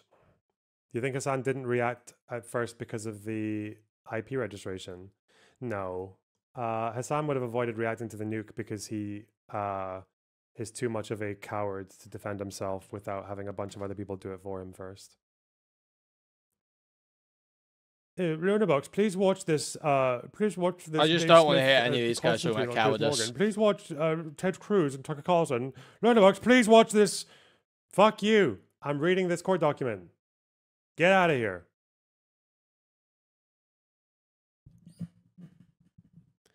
Oh, Like the stream. Doesn't cost you anything. Also, donate to the stream. That does cost you something, but it will make me happy. Thank you.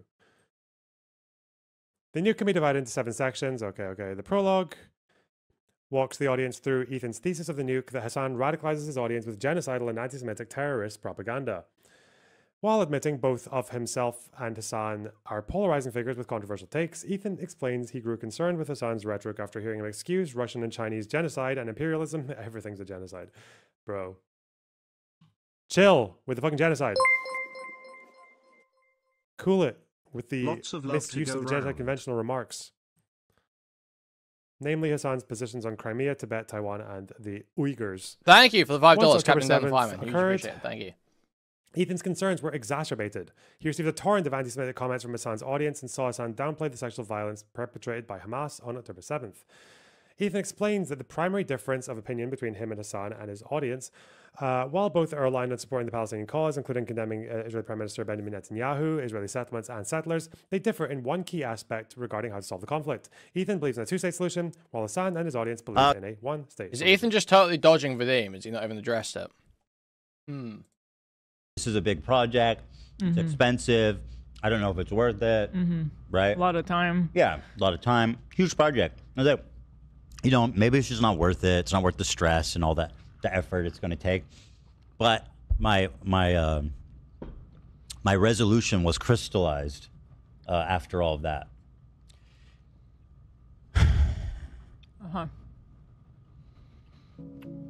That's it. Winter is coming. You're not gonna bait me. Winter is coming. Bait me. It sounds like you're saying debate me. I think he says debate me there. He needs to...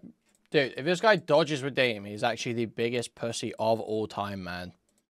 There's more star differences than that, but okay. Ethan articulates the concerns Israelis have with a one-state solution. Israel's been at war with its Arab neighbors since the country's inception as a nation of refugees. Where'd you get that from? The idea of suddenly becoming a minority raises legitimate concerns, particularly for the Mizrahi Jews, Jews from Arab countries who were expelled from Arab countries. Ethan then shows archival footage of Hassan supporting terrorism, glorifying terrorists, admitting to hiding his power level, extremism, because it is a more palatable way to introduce young people into the radicalization funnel. Conceding to being a propagandist, expressing vitriolic hatred of liberals. Further points out that Twitch takes no action to moderate Hassan. Ethan ends the prologue by expressing his underlying fear that he played a role in mainstreaming Hassan and that he radicalized Ethan's audience. Twitch parody sketch. Okay, he's just summarizing the video, whatever. We've seen it. We've seen it. The Hezbollah section. Hamas section. The Twitch section. Why is all this in there? It's very important for the legal argument. The Sabra section, not the... Because this is about copyright, remember, guys? Because he said in the video, it's about copyright, it's not about politics. Remember, guys? Remember that's the thing? It's about copyright and not politics. That's why there's a whole, like, 23 pages of politics. Section. Sneeko. Myron Gaines, okay? What section is this? Oh, okay. Conclusion. The countdown episode and its registration. Okay. Captain Dan the Fireman, thanks for $2. Bucks for the box. Ooh. Okay. Snark promotes denims as a substitute to watching the nuke. Throughout January 2025, Ethan built up public interest in the nuke by frequently discussing it on the H3 show. The audience of Hassan and his waiting room, who comprised a large portion of the users on H3 Snark, anticipated the nuke with religious fervor to defend their proverbial Grand Mufti from criticism. Stop saying it. Oh my God. These fanatics, however, did not want to watch the authorized version of the nuke because TEI would reap the benefits from views and resulting advertising revenue. Remember, it's just the view count of the streamer. It's not even the view of the audience watching the streamer watch the video. What the fuck? What? TF? Jordan, thanks for the gifted sub. I really appreciate that. I'm sure Caitlin A does as well. These fanatics, however, did not want to watch the authorized version. Okay. The H3 Snark mods knew that there was a huge demand to watch the nuke throughout unauthorized channels and promoted group viewing sessions of the nuke as follows. So this is dough number 3. Dough number 3, pinned community post. Did this to maximize the visibility of the first inducement post. Featured Denims as a place to watch the nuke without showing support for H3. A link was provided to her stream on Twitch. The first inducement post also stated that Denim supported H3 Snark by engaging directly with the mods. A true and correct PDF printout of the first inducement post. Okay. What are the complaints about? It's about copyright infringement. On a protected video, it seems. Protected content. The inducement post was also a pinned community post that was featured at the very top of the Snark page to maximize visibility. Okay. This coverage is beyond parody. I'm sorry. Everyone's coverage on this is just like totally beyond parody. They literally just totally shut off. It's just Hassan bad for real. There's a pinned community post. Okay. The law of fair use and reaction videos. Let's go into that. What's the law? How long is the law bit? Oh my god. Hossein Zadeh? Is that how you say that? I guess we should see what the legal precedent is because I don't know it very well. Okay, I watched fair use the is codified. First BC. I didn't want to copy/paste your Holden Caulfield syndrome into my head. Tommy C, this is what bad faith looks like. Thank you for the $5. And actually very true. It even is pretending his intentions are one thing when really it's completely different. That is literally the definition of bad faith. Thank you for the £5 imagination scene with the pair character laughing. Thank you. In section 107 of the Copyright Act, the statute sets forth 4 non-exclusive factors courts consider to evaluate fair use. 1. The purpose and character of the use, including whether such use is of a commercial nature or is for non-profit educational purposes. 2. The nature of the copyrighted work. 3. The amount and sustainability of the substantial. Wait, how long did you give that guy? Of the portion used in relation to the copyright. Don't give him. Don't time out. Don't time out all dissent. Come on now. The potential market for or value of the copyrighted work. What was he saying? Yeah, the precedent was set by Rom. Okay, right? You're saying he has to lay out the puzzle for how it's important. No. Okay, wait a minute. I need to unhide. I don't know how I. Okay, there we go. He's saying about the lawsuit. But it doesn't make sense anyway. I agree he's wrong, but it isn't just non-engagement. He has put more that is not relevant to the actual core complaint of the lawsuit. He claims his intention is based on the copyright. It is not relevant to the copyright whether Hassan is like Al Husseini. That's not relevant to the copyright at all. It does not require the pages upon pages of waxing poetic about the politics. That is clear. It's showing your motivation. It's showing why you care about this. And he claims it's not because of that. He claims it's entirely because of the copyright, because of the React stuff, because it's wrong that people are stealing content. Yeah, because of their previous case. So like, even if, like, let's take it. Let's say this is the park where we were at is a Snark subreddit. Yeah, but that's, again, I don't think that's relevant either. What is the connection between the Snark subreddit and Denims? Other than one time the Snark subreddit posted saying, go watch Denims. Like, there's no connection between those two. There is no connection between what with people being DMCA'd for clips a year ago on Reddit and Denims watching your video now, or a couple months ago. There's like no connection you can draw there. No connection I've seen them draw.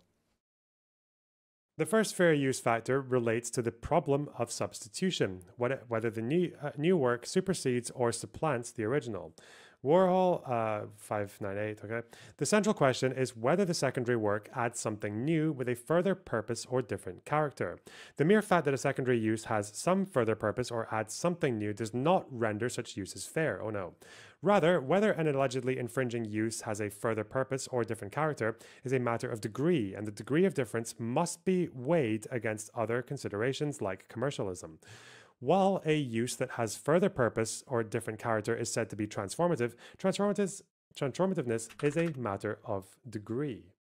Indeed, an overbroad concept of transformative use, one that includes any further purpose or any different character would narrow the copyright owner's exclusive right to create derivative works. To preserve that right, the degree of transformation required to make transformative use of an original must go beyond that required to qualify as a derivative. I see. By this precedent, Loner is cooked. Yup.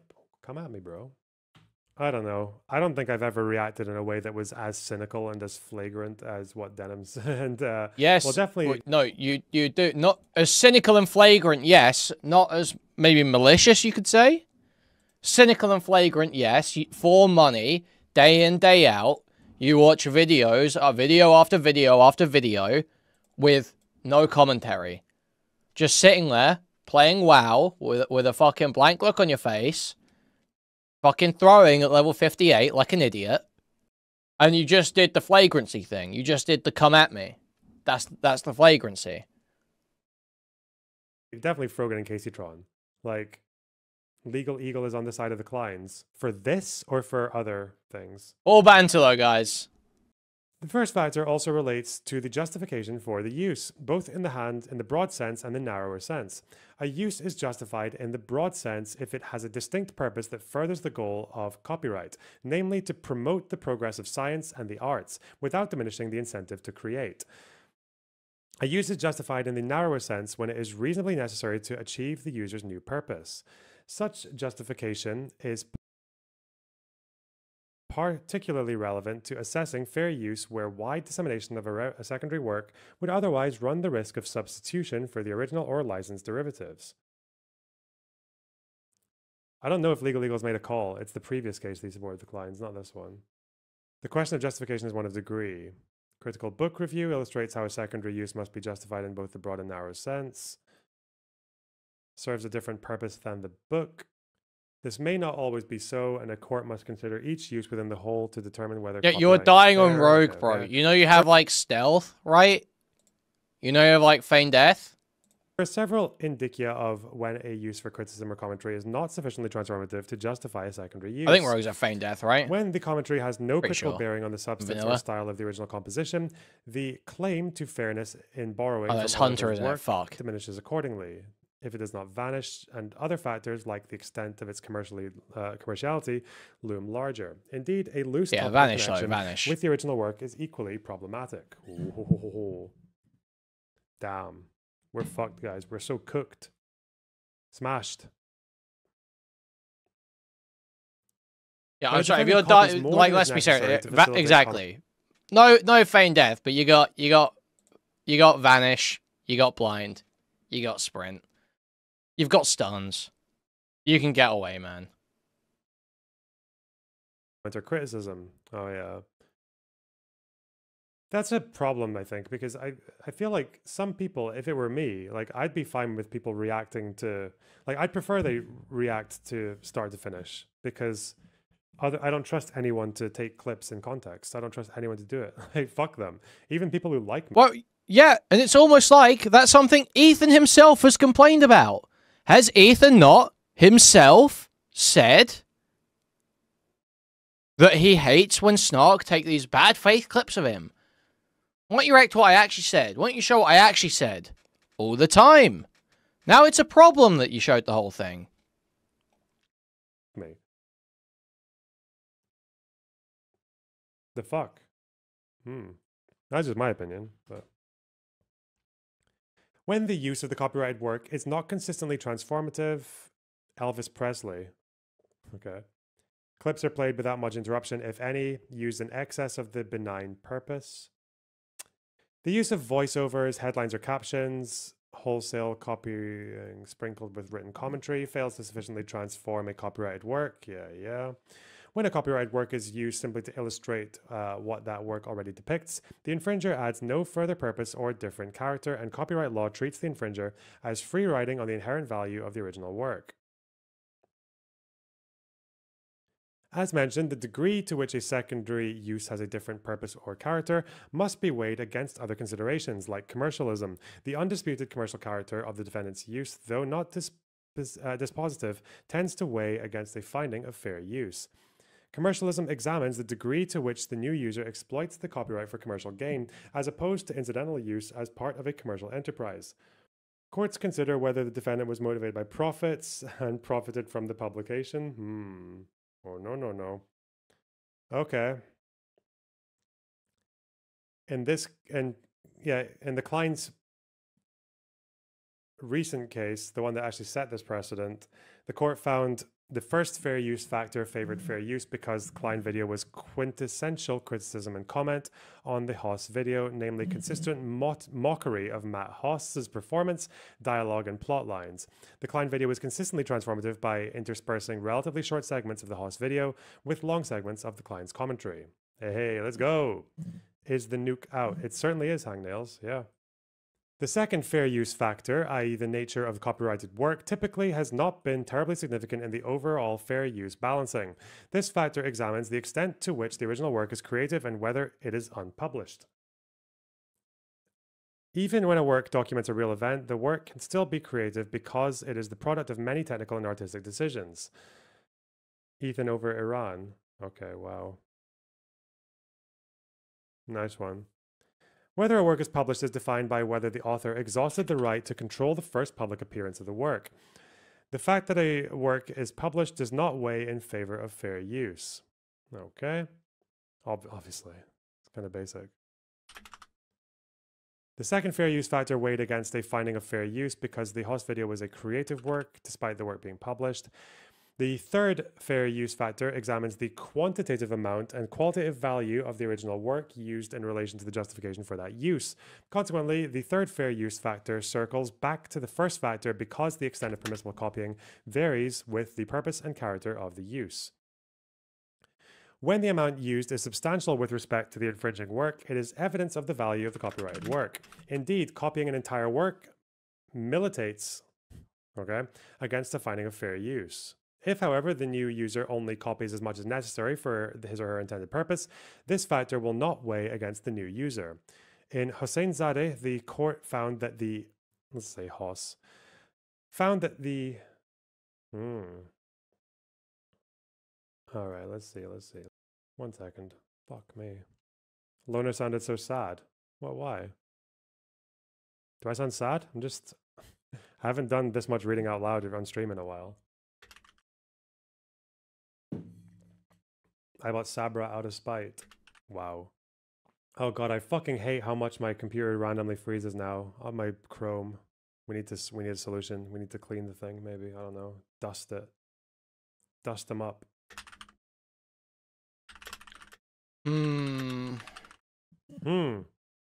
Okay, the court found the third was neutral because while the Klein video copied a great deal of the Hoss video, the extent and quality and importance of the video clips used by the Kleins were plainly necessary to the commentary and critique. The fourth fair use factor is the undoubtedly single most important element of fair use. While the first fair use factor considers whether and to what extent an original work and secondary use have substitutable purposes, the fourth factor focuses on an actual or potential market substitution.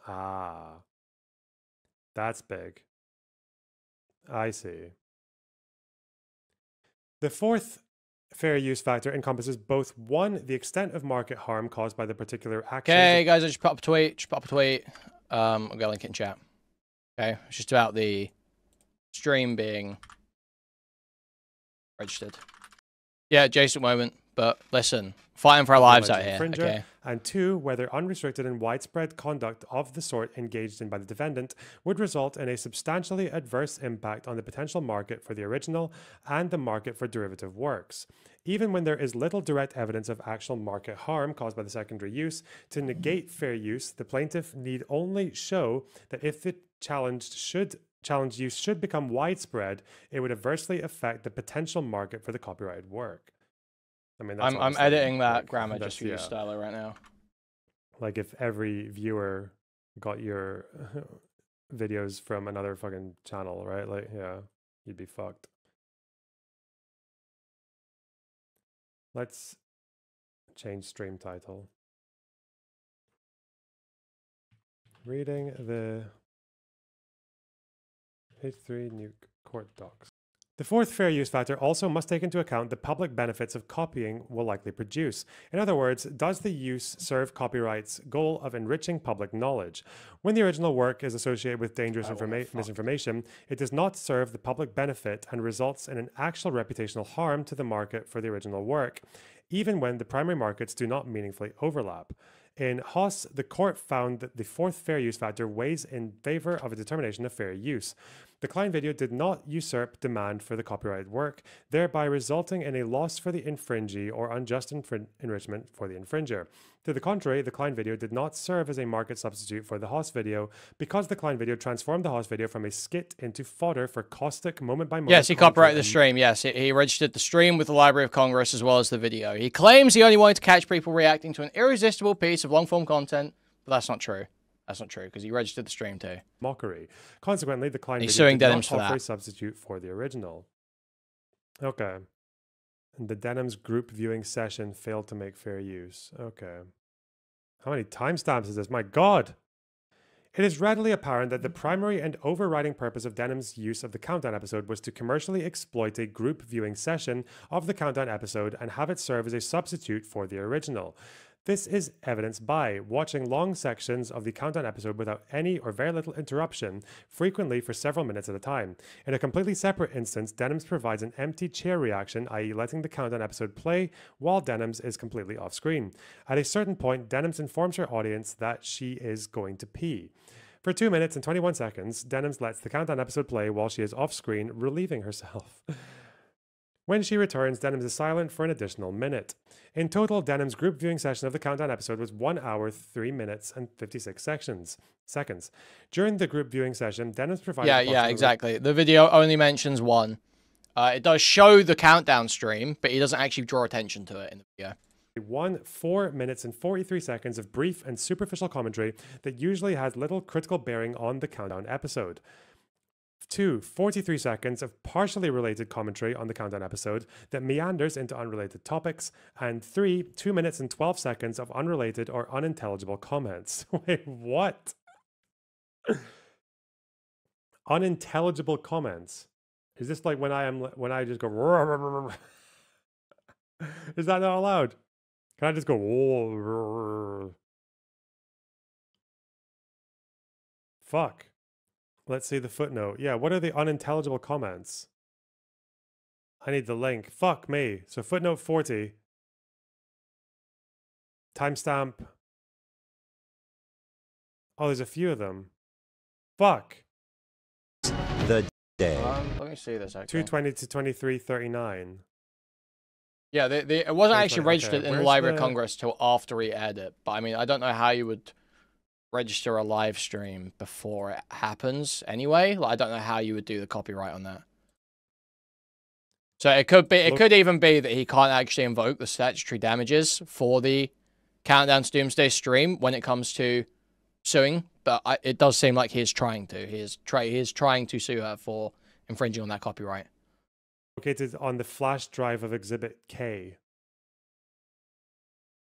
Oh, you might not be able to get this anymore because it would be taken from Twitch. In simple terms, out of a total runtime of 1 hour, 3 minutes, and 56, the Countdown episode played uninterrupted for nearly 88% of the total runtime. If you registered within Holy 3 months fuck. of airing. Well, he did. 2 months later, he registered it. Denims airing. also had the Countdown episode take up approximately 3/4 of the screen, while she only occupies approximately 1/4 of the screen that de-emphasizes her presence. I see. Interesting. Hey guys, how's it going? Welcome to the transformative react to this court document. Don't mind me. Fuck.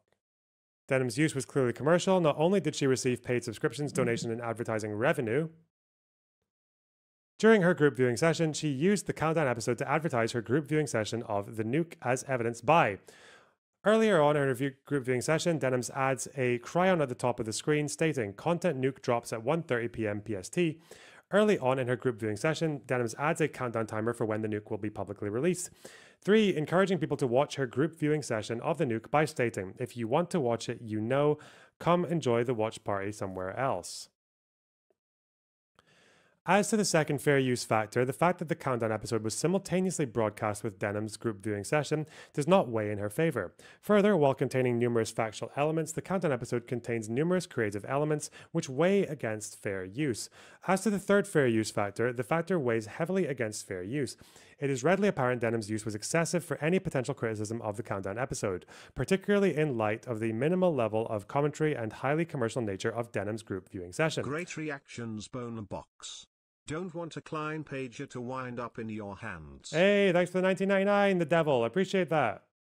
That's crazy, chat. Wow. Wow. Crazy. The fourth and most important fair use factor weighs heavily against fair use. Okay. Broadcasting her group viewing session at the same time the Countdown episode was broadcast, showing nearly the entire Countdown episode with minimal commentary. The first inducement post, the second inducement post, and the third post by the H3 Snark mods.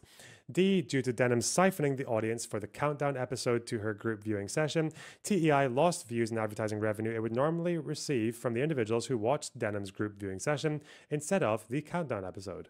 If Denham's conduct were to become widespread, i.e. simultaneously broadcasting a TEI episode with minimal commentary, it would result in further lost views and advertising revenue to TEI. Denham's group viewing session failed to make a fair use of the nuke. As demonstrated below, Denham's group viewing session of the nuke exemplifies her beliefs about copyright that she expressed during ReactGate. Denham's group viewing session of the nuke epitomizes her unfounded opinion that copyright infringement and fair use principles are inapplicable in the context of live streaming, particularly on Twitch, her misguided notion that she is not obligated to transform a copyrighted work with substantial critical commentary and editing, and 3, her narcissistic and misplaced sense of privilege that her personality is sufficient to justify the highly commercial, unauthorized I'll probably play exploitation Ryder, of the yeah. copyrighted work in its entirety. Guys, I am quite cute, okay? And you should probably remind me. I have nothing but disdain for cowards like KSI that built their entire platform reacting to content only to turn around and block others that do it to them. KSI literally made it reacting to others' work, and now he wants to close the door behind him. Through various lawsuits, I've spent millions of dollars and hundreds of hours ensuring this type of bullshit can't happen on YouTube. And then for the offenders to be one of our own, it's spitting in the face of the community that made him. I always wondered why KSI would team up with Logan Paul for anything, considering what a serial scammer and irredeemable psychopath he is. Why have all your pets died, Logan? But now I can see why. They're both scumbags. Why have all your pets died, Ethan? But now I can see why. Okay, they haven't all died. But now I can see why. They're both scumbags. Its only interest is in fleecing their audience for as much money as possible. Thanks for the weeks of content now, bitch. Schedule that as a post on Twitter. Post like hell, okay? Alright, where are we? 20th? Yeah. Wow. Wow. Most people that you would not. That's my Lonerbox commentary. Or you're not doing it with my vibe. Pretty sure that's transformative. Occupying at least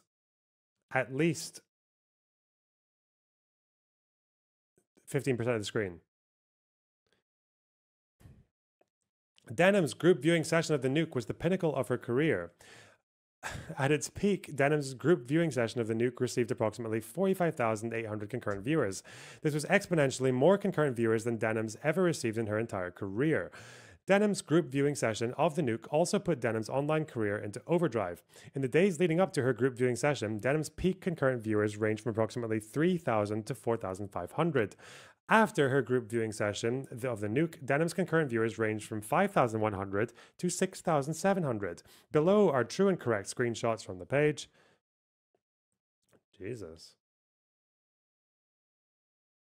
A clip that aged even better than that boost, post. There's eh? a clip that could age even One better chomp. than that post. Really? Are you sure there's a clip that could age even better than that post? The YouTube mentality. Everyone on YouTube has to fucking say The that. only person who cares about free speech on YouTube is me. Sure.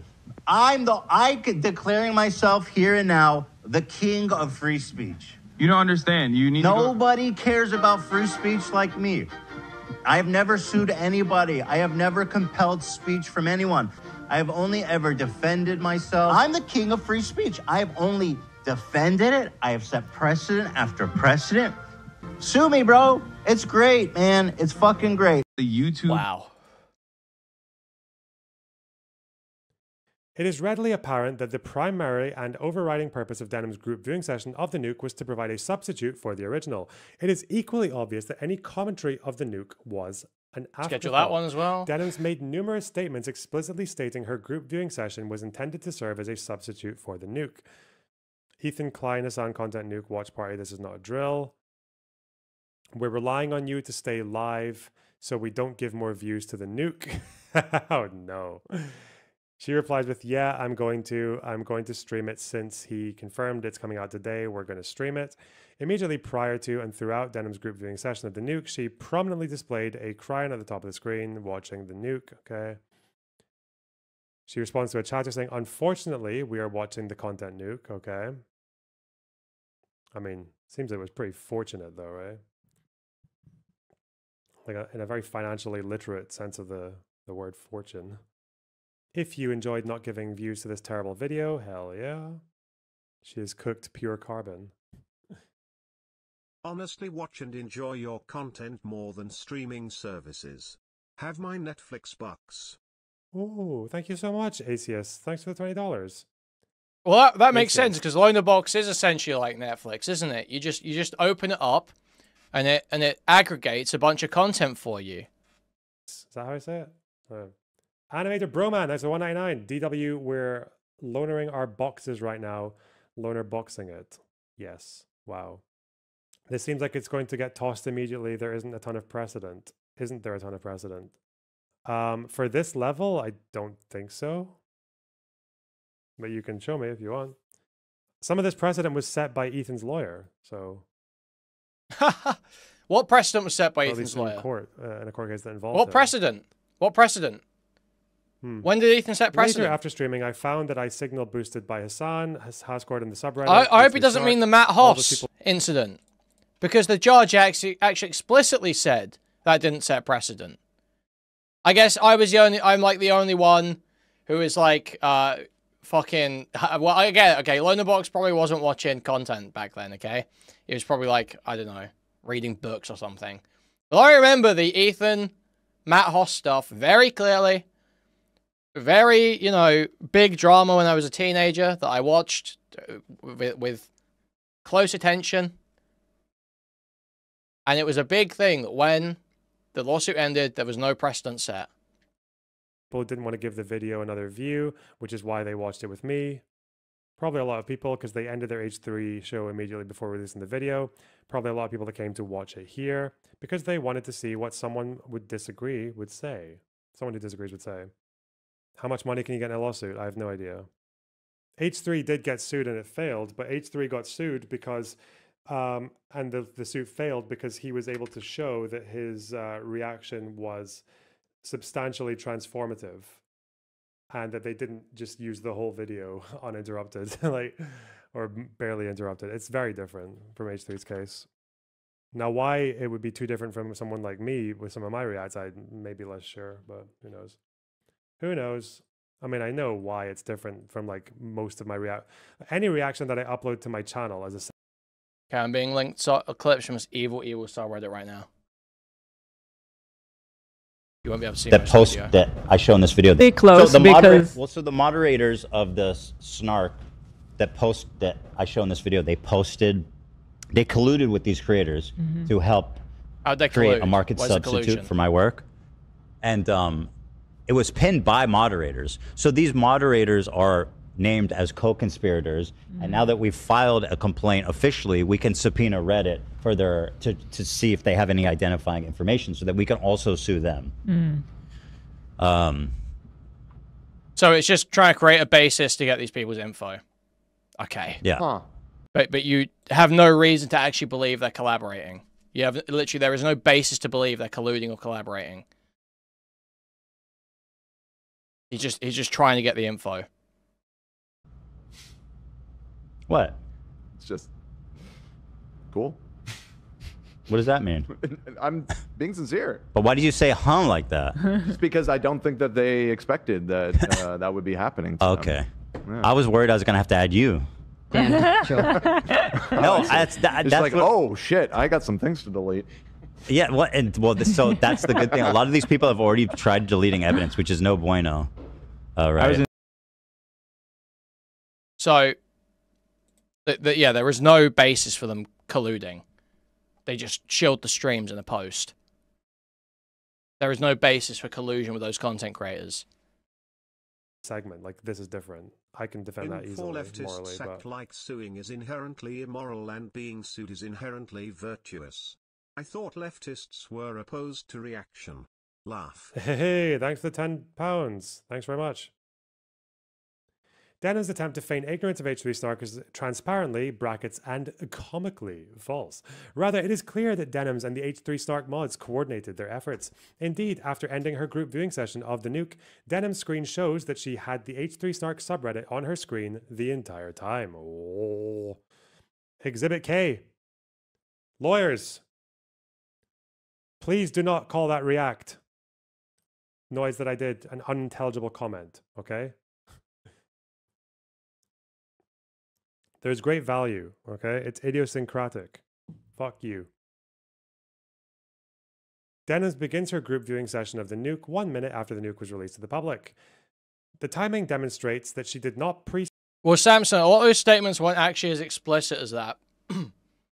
Ethan is kind of overplaying it. Now, I don't know where that lands. I don't know what the precedent is for that legally. Because it's like, if you say something is a market replacement, let's say I just say my content is a market replacement. I say, you watch my video, you'll never have to watch this guy's video. You'll never have to watch that guy's video. Right? Does just me saying that mean it's a market replacement? Or would it have to actually be proven out that it functioned as a market replacement? You know, because there's a difference between you stating something is the case and it actually functioning in that way. I don't know what the precedent is there. I've got no idea. I don't know how you would go about proving any of that. I don't know how people have gone about proving that in the past. Directly showing the video has to be market replacement. Not necessarily, no. No, not necessarily. Like, is it necessarily a market replacement? If people go to Denim's, no, it's not, we're not talking about exact copies of the product at all, Alex. That's not what we're talking about at any point here.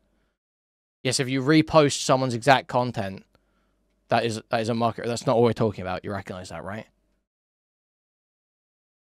No one's talking about that. No one's arguing that. That's not what any of the lawsuits are. Can you recognize that? You know that? You aware of this? Do we know this? None of the lawsuits are that. So, is it a market replacement if there is a version where Denims is sitting there in the corner and there's a chat on screen, and the people that are watching aren't watching for Ethan or for the content. They're simply watching because it's Denim's chat. They go to Denims to watch Denims. Is that a market replacement? I don't know. I don't know how it's been proven. I don't know how it's been discussed in court. But again, I don't like, I'm always going to basically say I don't know to legal stuff, because anyone that makes firm statements about legal stuff without having done a fuck ton of reading on it is like complete retard, frankly. Screen it to formulate her opinions prior to broadcast. Rather, Denim's timed her group viewing session to occur immediately after the nuke. Yeah, exactly. Sargon won his lawsuit. He got sued by Aquila, obviously, or whatever. I think that's the name, right? And all he did was cut up parts of the video into little clips, stitch them together, and put a title on it. He didn't put any commentary in or anything. Didn't react to it. It was just a few clips stitched together with a different title. Oh, was it not even cut up? I think it might just be a clip then with a different title. So the idea that just like replicating something is enough. That's not true. People haven't always won on that. Was released to capitalize on the great public interest. Yeah, exactly. The argument was something like it's in a different, it places it in a different context, which changes the meaning. The nuke. No, your point doesn't stand at all. You just completely lost your point in every from the original to herself. In other words, her priority was to personally and financially benefit from providing a substitute for the original, and any commentary and criticism was a mere afterthought. On 74 separate occasions, Denim's group viewing session consisted of watching the nuke for 30 seconds or more with no commentary whatsoever. 30 seconds. Or at most an unintelligible word or phrase. What's she saying? What's she doing in their streams? In total, these excerpts comprise It was the over N-word. 70 minutes of the nuke. It was i.e. the N-word. 70% of its total runtime. The poverty of Denham's commentary, coupled by frequently showing long, unadulterated portions of the nuke, further demonstrates that the overriding and dominant purpose of Denham's group viewing session was to serve as a substitute for the original and not to provide critical commentary. Okay. That's a big, long list. For the majority of our group viewing session, Denham speaks briefly after showing a much longer excerpt of the nuke. The fact that the excerpts Denham shows of the nuke frequently eclipse her statements. He's reading this like he reads IDF reports, pretending it's all facts. Okay. That the primary purpose of her group viewing session was to provide a substitute for the original, and any commentary was merely an afterthought. Again, okay. She admits she is not providing sufficient commentary. Oh. Because she does not want to pause frequently. Oh, no. What a... Oh, shit. This further emphasizes the primary purpose of her group viewing session was to watch the nuke, and any commentary was an afterthought. If I sat here and explained why he was wrong for like half of these things, we would be here for another 20 hours. I've gone in and tried to explain why he's incorrect on like 1 in every 10 incorrect takes, because I'm not trying to spend an entire week here.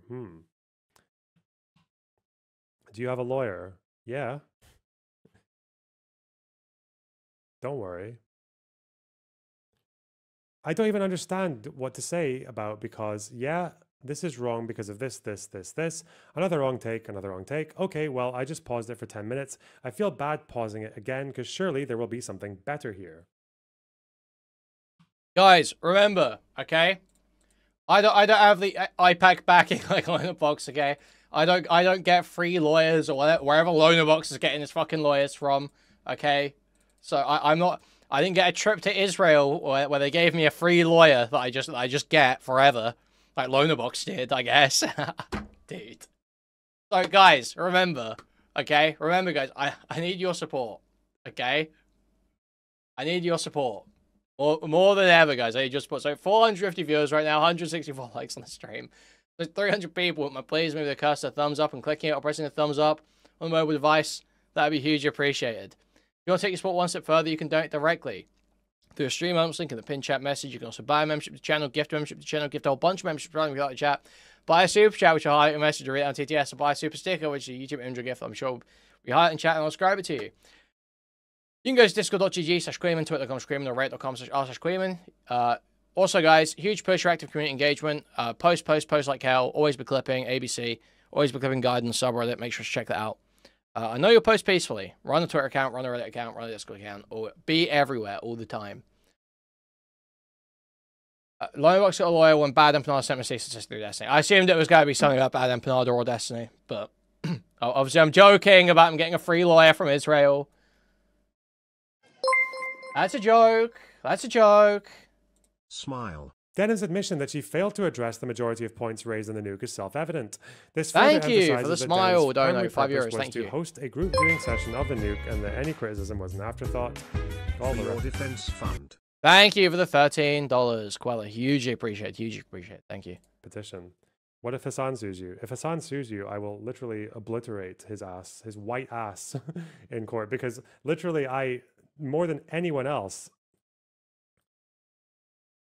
Hassan literally gets me pausing every fucking 10 seconds. Like, he forces me to pause every 10 seconds because he can't go more than 10 seconds without saying the most retarded shit imaginable. No, Piers Morgan should get your stupid ass, though. Sitting there looking gormless while the whole panel plays. I see you, Lonerbox. I see you. It's almost like Lonerbox operates like Denham's, where he's happy to steal from large companies that he doesn't think will retaliate against him, yet is oftentimes more careful and more generous with his commentary when it comes to reacting to individuals on YouTube. But Denham's is a really bad person, and we all really hate Denham's, and Lonerbox is a great guy because he's friends with Ethan. Casey Tron. Breaking news, guys. Sorry, breaking news. Breaking news. Breaking news. Casey Tron is suing Ethan. RIP. Talk about making a rod for your own back. I literally said, Kuihman, have you not seen me earlier on? Yeah, yeah, I'm in chat. I came into one guy. I'm like crazy. Lonerbox, half your reactions, you mentally AFK playing WoW. There's no way you think this is awesome. Talk about making a rod for your own back. What I do as a React streamer would probably not hold up in fucking fair use court. My job is just to do what I can, do my best, try to be as ethical as possible with my capabilities. And if that if that train ends, he's ethical. Do we think Lonerbox is as ethical as possible on his live streams when it comes to reacting? Do you think Lonerbox is as ethical as possible? Do we think that's a good representation of Lonerbox on his live streams when he's reacting? As ethical as possible. He makes sure he's always doing a transformative job. Video essays, and I'll debate people, and I'll do other shit. Fucked. Ooh. At 4:38:37, Lonerbox interjected with unintelligible blubberings. I don't even understand what to say about, because yeah, this is wrong because of this. Denna's admission that she failed to address the majority of points raised in the nuke is self-evident, okay? Fails to address the following points raised in the prologue of the nuke: Ethan's criticism of Hassan's takes on Russian and Chinese imperialism and genocide, particularly Crimea and the Uyghurs, the torrent of anti-Semitic comments Ethan received from Hassan's chat after October 7th, the primary difference of opinion between Ethan and Hassan on the Israel-Palestine conflict, footage showing Hassan supporting terrorism and expressing hatred of liberals, and 5, Ethan's concern that Hassan radicalized his audience. Denims fails to address the majority of the Twitch parody sketch, fails to address the following points raised in the Houthi section of the nuke: Ethan's criticism of Houthi atrocities, namely recruiting child soldiers, shelling and blocking aid to civilians, ruining agricultural land, oppression of women and slavery, including how this contradicts leftist values, how Hassan violated Twitch's community guidelines by promoting and glorifying Houthi propaganda to Nick, including the Houthi music video and the hijacking of Galaxy Leader, Ethan's criticism of Hassan's glorification of another Houthi music video and its juxtaposition to the Miami Boys choir, the majority of Ethan's criticisms of Hassan holding himself out as a journalist and his interview of Al-Haddad, the evidence demonstrating that Al-Haddad is a member of the Houthis, and 6, how Hassan uses genocide as a... Hassan's not even in the fucking court case. The fuck? Genocide to deflect criticism. Fails to address the following. Yeah, crazy, isn't it, Lonerbox? Wow, it's almost like it's not about the fucking copyright infringement, it's about the politics. Dude. I can't take it anymore. At 6 hours and 23 minutes, Lonerbox interjected by playing World of Warcraft Classic Hardcore, and upsetting Sev by not interjecting by playing Baldur's Gate 3. True. Ooh.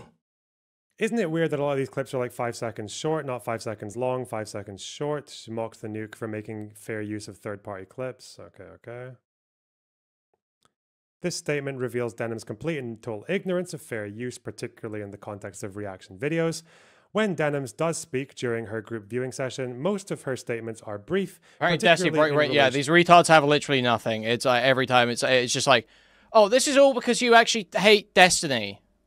You just go after anyone that something about vaguely associated with Destiny. Even though, like, I'm pretty sure Pisco isn't, like, fully disavowed. Like, he doesn't actually hate Destiny. I like Pisco. Dan is obviously friends with Destiny. I've always been cool with Dan. As much as I have fucking problems with some of the shit he does. I mean, Pisco did detach, but it was like a bit of a maybe one day the door will reopen thing. I mean, who else is there? Fucking, like, Dick and Vito were on Destiny's podcast, or I think Dick was, and Vito's meant to be. But I like fucking Dick and Vito. Like, there's loads of people that were associated with Destiny or have defended Destiny at some point, and I'm totally cool with. It's almost like there's like a different basis here. It's almost like it's a different basis. Like the person has to actually be doing something that I take issue with. We all know how much you love Erudite. Well, yeah, exactly. But the Erudite thing, like, Erudite is bad on her own, and she does bad things in service of Destiny. It's like, it's not a matter of being associated. It's like, and I can lay out to people, like, exactly, this is what I think of Erudite, and here's why. Holden Caulfield syndrome. Is that... I don't think that's fair, really. I do love that book. It's one of my favorite books, though. I gotta be real. Catcher in the Rye. That is, like, an awesome book. To the preceding segment shown of the nuke, and have no critical bearing for minimal critical bearing on the style or substance of the nuke. Below are examples. That's a lot of timestamps. Holy shit. Pokimane. Moroccan ancestry. Okay. Superficial comments with little elaboration. Oh no. She frequently expresses confusion about a particular excerpt of the nuke she just watched because she didn't pre-screen. Okay. I mean, you can be confused for multiple reasons, but okay. So is there Lonerbox should be taken so much more seriously if you don't have the haircut of a 14-year-old Filipino. Content nuke. What do you mean? Am I deafened? I hope I'm deafened. Yes. In the section of the nuke discussing Hassan's apologia of the China's genocide and enslavement of the Uyghurs, she claims that Ethan fails to point out Hassan is wrong. Okay. Dating and Money is not a Hassan fan. This is all the self owns, I guess. Destiny, calling Keffel's inbred. Okay. Due to Denham's inability to critique the style or substance of the nuke, she frequently goes on long and completely unrelated tangents that have nothing to do with the style or substance of the nuke. Apology of Chinese imperialism and authoritarianism. Goes on a nonsensical tangent about the Chinese credit score system, which is not discussed or referenced in the nuke whatsoever.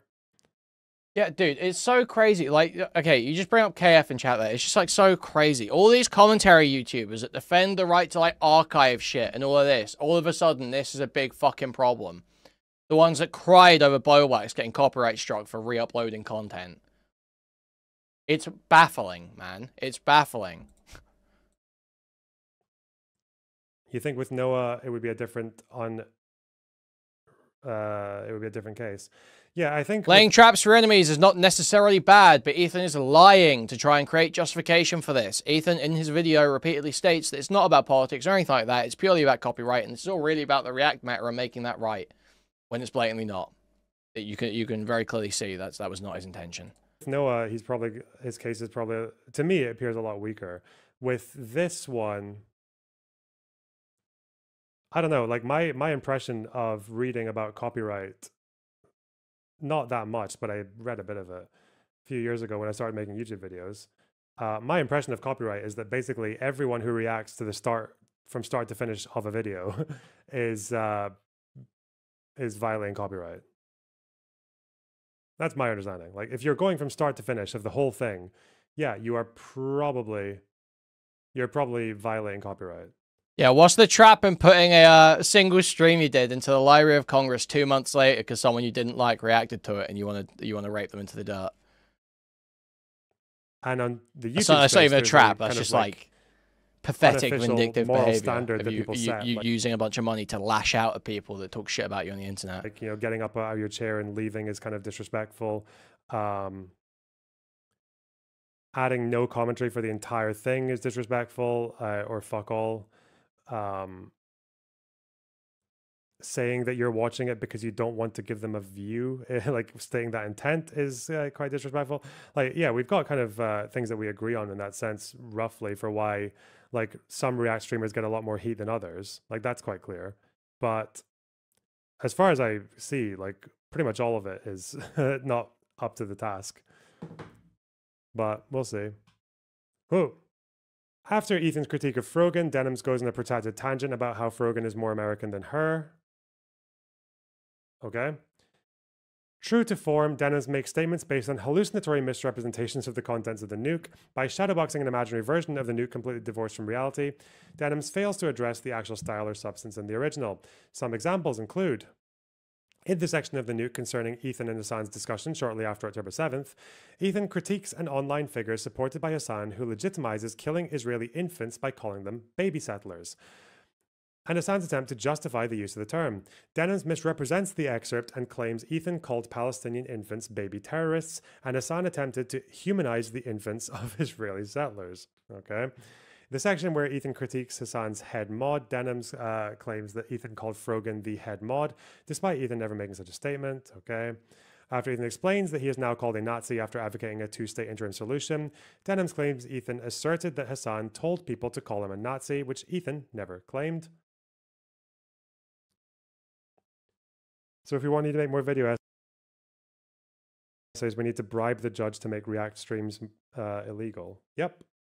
You're like, this isn't even, how is any of this relevant to fucking copyright?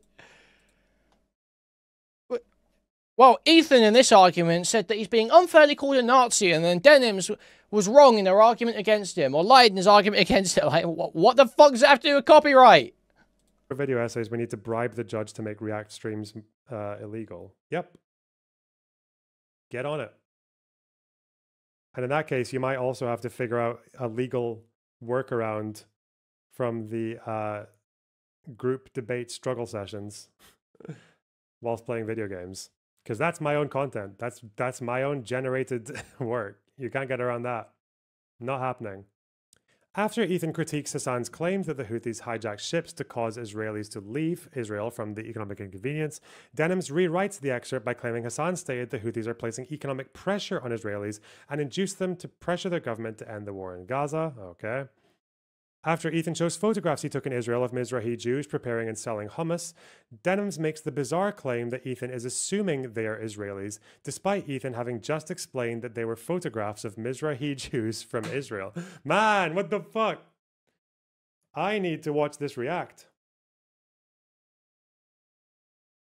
That's what I need to do. I need to watch this reaction. That sounds really funny. Misleading or false, unwillingness to substantiate her assertions, further emphasize primary purpose was not to critique but to provide a substitute. Yeah, lots of reiteration. Lots of reiteration. Repeatedly claims that Ethan praised Israel's former Minister of Defense, Yoav Gallant.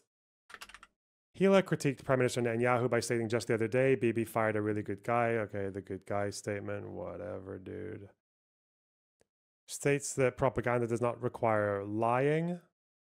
I would actually say this is true. I think you can do propaganda without lying. You lie in a way, you lie by omission, but you don't have to say I need factually false to do speed propaganda. this up. It's just like taking so long to get through any of it. Nazi salute, Galaxy leader. Denhams claims that it is impossible that 60% of Israelis are from the Middle East. Unsurprisingly, Denham's statement is baseless. A 2019 peer-reviewed study found that well over 55% of Israeli Jews are either fully or partially Mizrahi, Sephardi, or Ethiopian heritage. More recent data from the Jewish People Policy Institute confirms that a substantial majority of Israelis self-identify as Mizrahi or mixed origin. Denhams misleadingly claims that the Houthis were designated as a terrorist organization only after Hassan's January 16th interview. Haddad. Okay. Redesignation. Oh. Yeah, copyright lawsuit, by the way. Yeah. Like one day after, right? It feels weird to put these parts in. Yeah, I don't know. Like, so if your reactions are uninformed, is that part of fair use? I don't know. I don't know if fair use should care whether or not you react badly in terms of, like, if you lie in your reaction. I don't know. Yeah, it's almost like that should be handled through... It's almost like Lonerbox. Now, let me suggest something fucking crazy here. Let me suggest something totally fucking crazy here. It's almost like we have different systems for copyright, protecting your intellectual property, and defamation. And that you shouldn't use one system to attempt to redress the issue you have under another system. It's almost like that's like an abuse. It's almost like that would be like an abuse. Or like bad faith use or something along those lines. It's almost like it would be... along those lines, you would be doing something like wrong there if you claim to have one intention, claim to be protecting your IP, when really you're actually seething about a bunch of comments that you think are wrong about you or defamatory or that you think are unfair to you. And actually that's what's spurring this on more than anything else. After the section where Ethan critiques Hassan's coverage of the release of Israeli hostages, Denhams claims that YouTube does not require censoring such footage and implies Ethan is doing so to obfuscate the facts. Okay. Makes an outlandish claim that Hamas treated the Israeli hostages well. Bro. At what point did she say this? At the time of the content nuke release. That's kind of insane. That's insane. Amnesty report. Keep waving. Claims that the New York Times and Biden had to retract claims of rape occurring. Yeah, that's completely false. What? confusing 40 beheaded babies or beheaded babies with rape, okay? UN report affirmed by other wankers, UK, European Council, ICC, okay? Frogan. Denims, okay? Jokes about 9/11, okay? Fucking Sabra section, okay? Denims, who is not Jewish, makes the grotesque... Anyone saying this is going to be dismissed, I don't know if that's true. I don't know. Anyone saying they know how this is going to go is, like, retarded. Don't say... Saying you know how it's going to go is dumb as hell. Who's also... Is this to who? This is Ethan's to Denims. Bigoted statement that is anti-Semitic to associate Zionism with Judaism. Okay.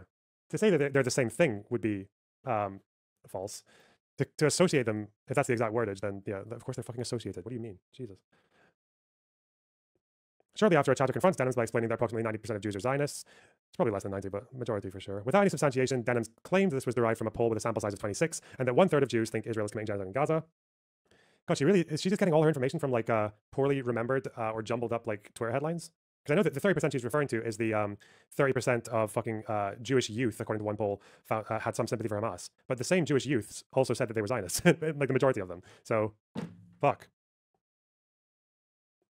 Pew, 2019-2020, 82% of American Jews considered caring about Israel to be essential or important to what it means to be Jewish. Another poll in December 2024 of 800 American Jewish adults, 70% think anti-Zionist movements are anti-Semitic by definition. Ooh, I did not know that. That's a big one. Where she does, on rare occasions, cite sources, she completely misrepresents the source material. This further evidences that she was utterly unprepared to provide criticism of the nuke, and the extent of her criticism suffers as a result.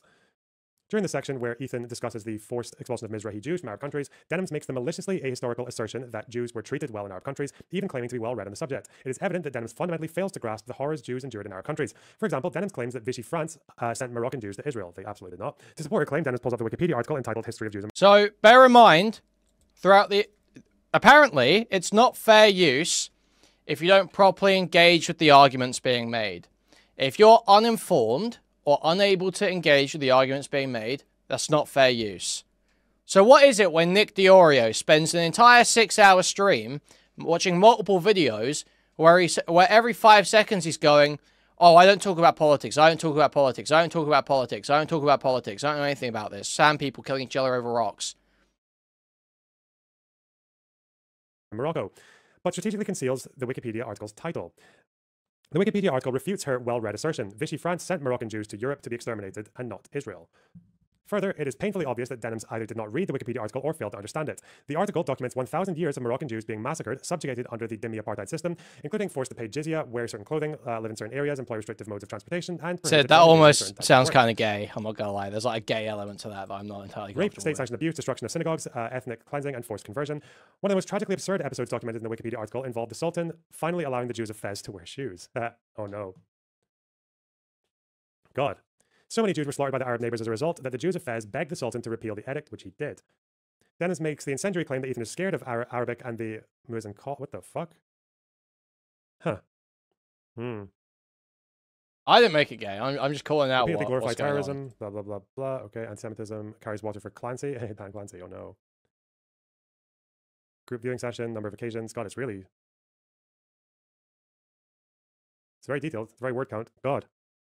As to the third fair use factor, this factor weighs heavily against fair use. It is readily apparent Denim's use was excessive for any potential criticism of the nuke, particularly in light of minimal level of commentary and highly commercial nature of Denim's group viewing session. This is especially true when Denims repeatedly provides brief statements, many of which have little to no critical bearing on the nuke. After showing long unadulterated segments of the nuke, group viewing session, if it became widespread, waiting room, okay. First claim for relief, second claim for relief. So what's the first one? Direct copyright infringement.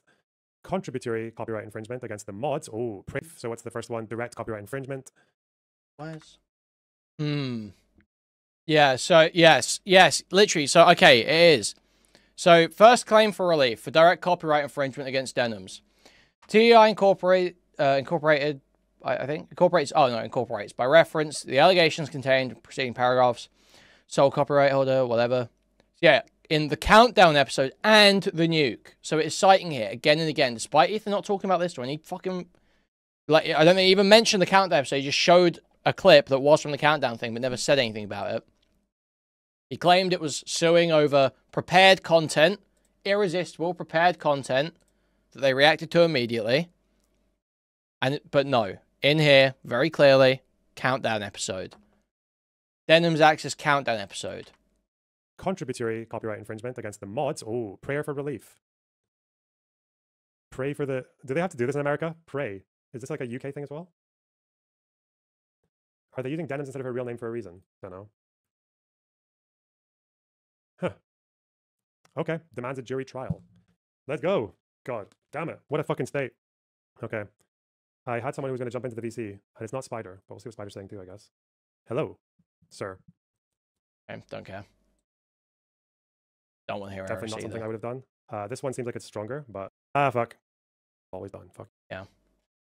Okay, well that was pretty shameful.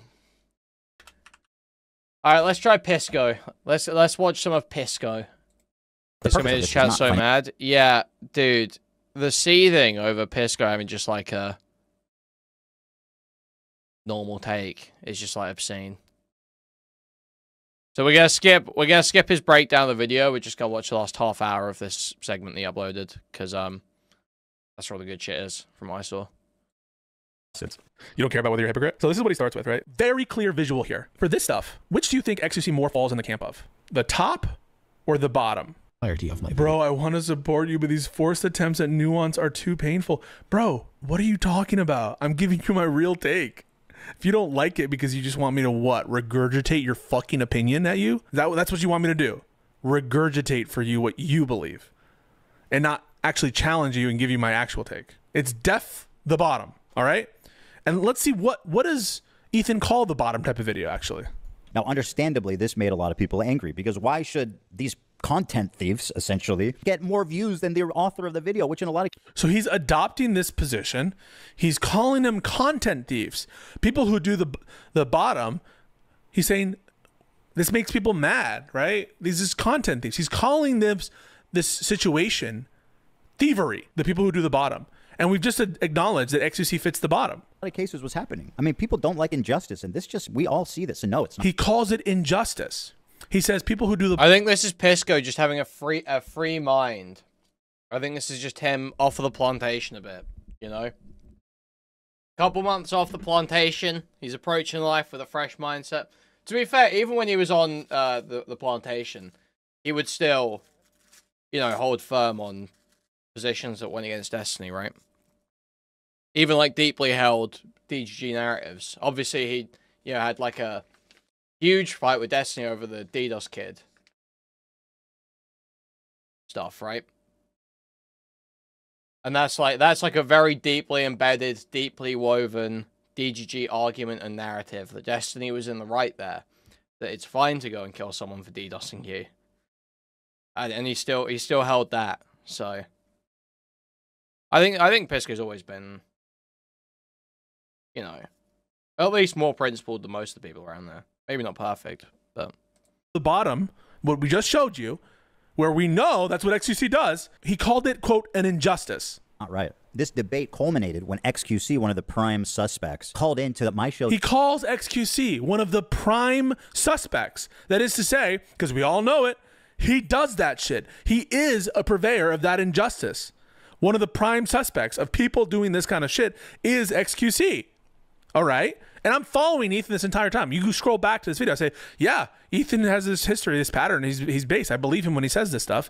And I've seen him debate XQC on it. So up to now, I think Ethan Klein is completely base and correct. And I think that this is true. Yeah, you're right. I did hate Pisco. But I didn't hate Pisco because he was just like a complete Destiny sycophant. I hated Pisco because he rat-fucked me in that one conversation about Erudite that one time, like a year and a half ago. And... because I found him kind of annoying when I first started listening to him. Okay. It wasn't because he was just completely bought into DGG shit. To debate me, in which case I'm sad to report that I was terribly owned. So in that regard, do you care at all about like IP or copyright? Do you care at all about IP or copyright? Or like the fact that it's illegal? Does that matter? That it might be illegal, does that matter to you? No. It doesn't matter. I was kind of you know, I was sad, I was depressed even last night. I was like, I can't believe Pisco hasn't replied to my DM. I feel like he might hate me because I did all that anti-Destiny and anti-Erudite content. But I'll never be able to convince Pisco I'm not a total crazy person. And then, lo and behold, he brought me up on a Twitter space. He seemed fine. It seemed fine. So hopefully we're all good. Well, if flat out doesn't, because it flat out doesn't matter to me what the law says, whether I'm stealing or not. Watch me full screen cam, do the fucking worm, and watch your prime, then watch your prime content. Do it for a week. Do a week of no reaction. He did call me content. Kuihman, and he corrected himself. He corrected himself on like the third or fourth time saying it. Okay, so we won. And see how many fucking views he got. And this is him, Ethan, because it is his belief that this guy is a thief, and this whole reaction comes out of this debate. Oh, okay, sure. I mean, that's content, man. It's original content, at least. The ultimate debate, bro. He hit him with the worm. And he's criticizing XQC. And I'm with Ethan. Yo, thank you for the $4.99, and great to hear that you've come around. Great to hear. Did I reply to one of your comments earlier? I've just been, you know, I'm in the trenches over this one. I gotta be real. I'm totally in the trenches over this one. Just people just seem crazy. Everyone's gone crazy. It's lighting the fire. Anyway, we're gonna go over it here. So if you haven't seen all the lawsuit coverage stuff yet, we're gonna try and get through some of it tonight. Ethan, this entire time watching the video, yeah, based. What did I think of that first? I kid XQC, but he is not the one I'm suing. Despite my... So... Yeah, if you're arguing with Burn the World, you are completely cooked. Yeah, it's over for you. Like, all right, he disagrees with him, but I'm not suing him. My criticism, he's not a malicious infringer, but the ones... He's not a malicious infringer? So he's purveying injustice. He's a prime suspect, but he's not malicious? I'm sorry, what? Absolute... dog water. No one believes that whatsoever. If that is not malicious, I don't know what is. I don't care if I'm stealing or not.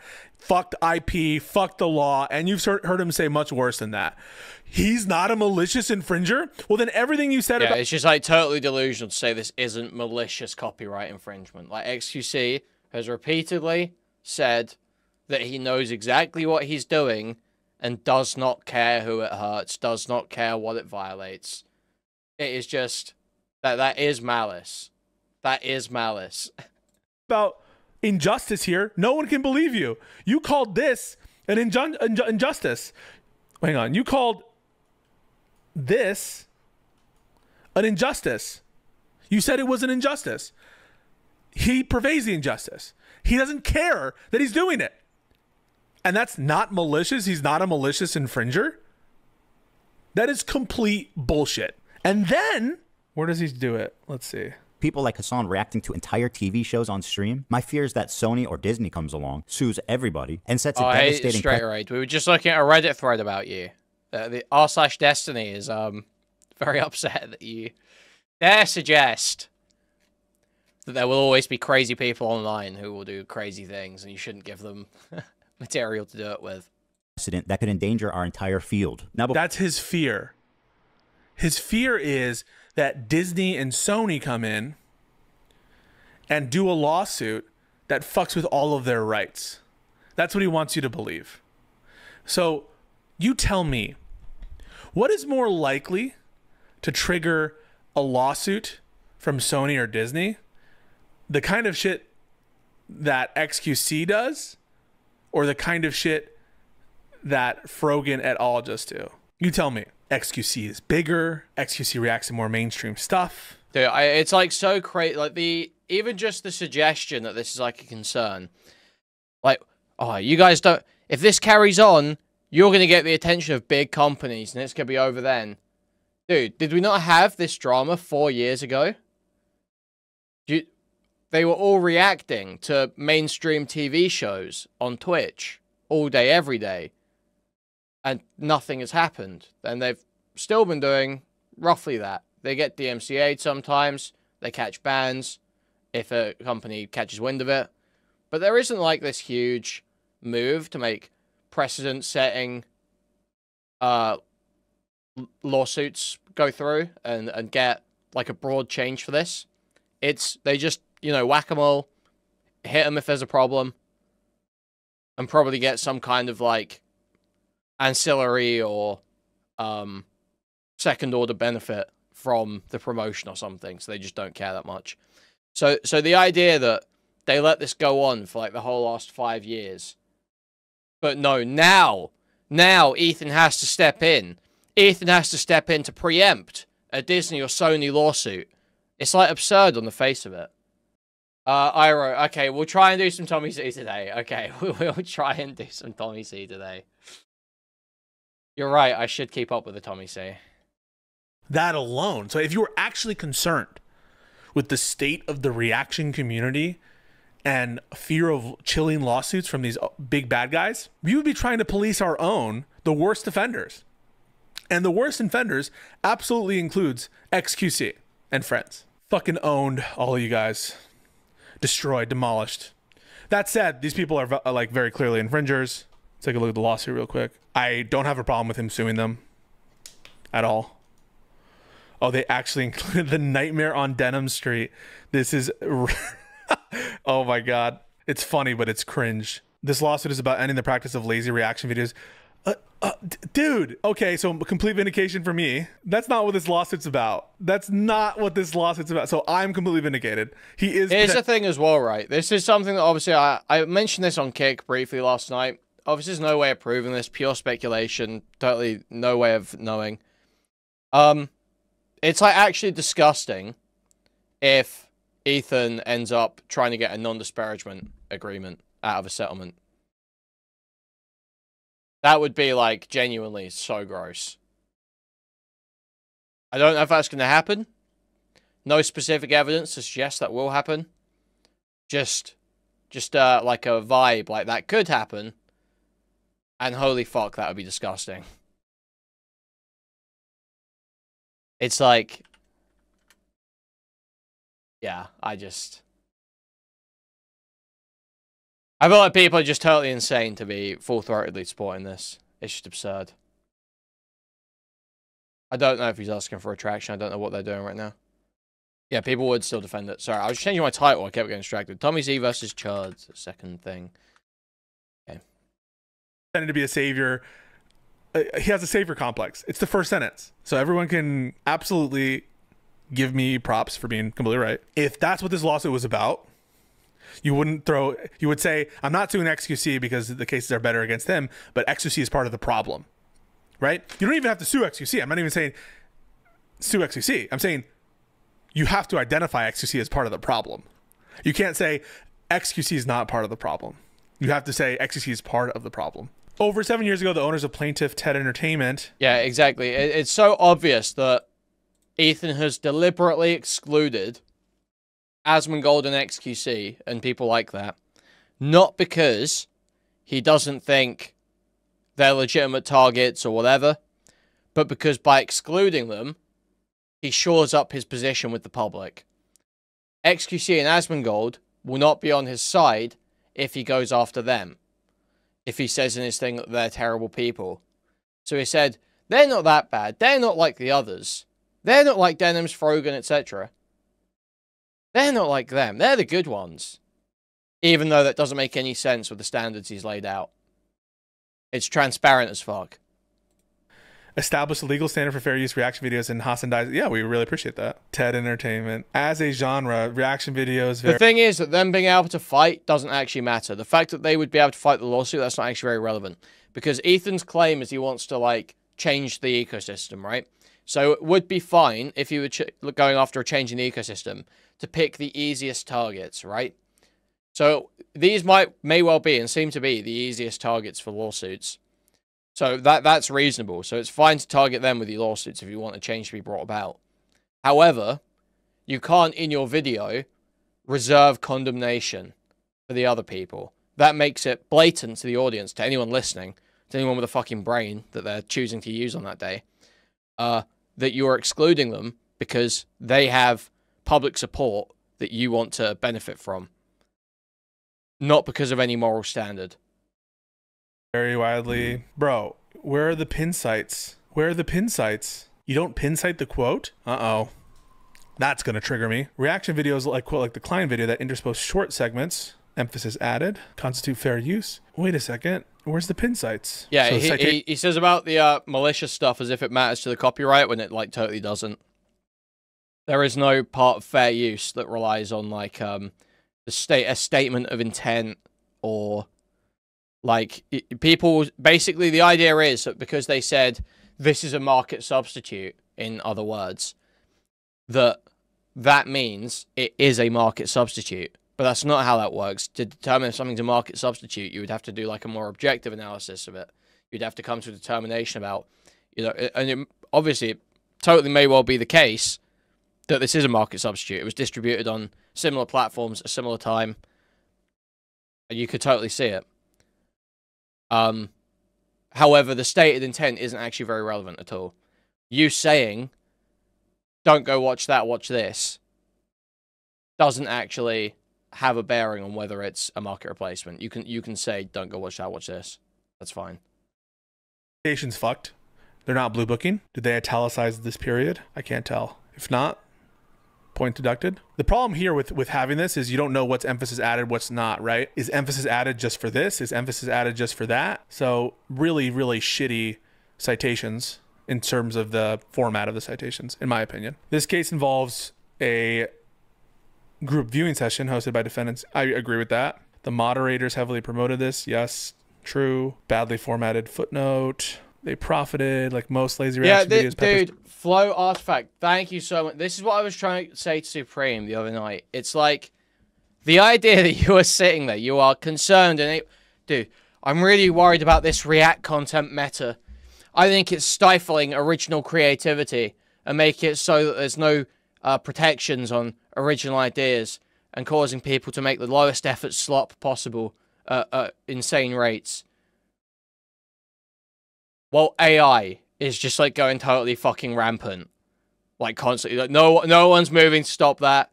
Every, like, you know, the UK government fucking sucking off AI. The US government sucks off AI. They don't give a fuck about any copyright protections with AI. I just like you're literally being, everyone is being given a copyright infringement, access to the copyright infringement supercomputer, and you're like worried about people playing YouTube videos on their YouTube stream. It's just like, it's absurd. Yeah, the infinite infringement machine, just the artist rape machine, endless artist rape machine, endless musician rape machine. Like, group with primarily brief and sporadic observations. They'll watch long, unadulterated portions of the works to give surface level. Yeah, that's a good. That's exactly my feeling. It feels like AI, IP is just kind of over. IP is like this isn't like, you know, I wouldn't just totally disregard it immediately. But my feeling about things, about where the world's heading, is IP is kind of done with. Everyone just re-downloads, shares, edits everything, posts it. Like, no one gives a fuck. There is endless copyright infringement. Everyone engages in copyright infringement multiple times a day sometimes. Like, literally, almost every person who is active on social media is engaging in copyright infringement to some extent. Citation, I like this. Other times, Denham's commentary has little to no critical bearing on the style or substance of the works. Wait, the works include what, actually? The works include the content nuke and then the show episode. Got it. On the rare occasion when Denham's does provide sporadic or brief commentary, she spreads misinformation that is refuted. Okay, that's not relevant, but I guess part of the story. And then it's like, what? So only people, copyright only exists for people with money at that point, right? It's like everyone just gets raped unless you're like super rich. On the rare occasions when she actually shows the factual basis for a claim, her statements are refuted by the cited source itself. Such misinformation fails to serve copyright's goal of enriching public knowledge. Yeah, but come on. Empty chairs at empty tables. This lawsuit is to hold Denham's accountable. And the H3 Snark mods accountable? I mean, yeah, obviously it already skews that way anyway, like most like civil litigation does. But I think the point is more that, like, the copyright infringement occurs at such a scale that to even begin to control your intellectual property requires, like, an insane upfront like amount of resources or capital, right? You have to have that money to front to start paying fucking lawyers, paying those agencies or teams or whatever that go around striking shit that all the fucking female streamers and OnlyFans women use. Like, you have to have those resources to even begin considering.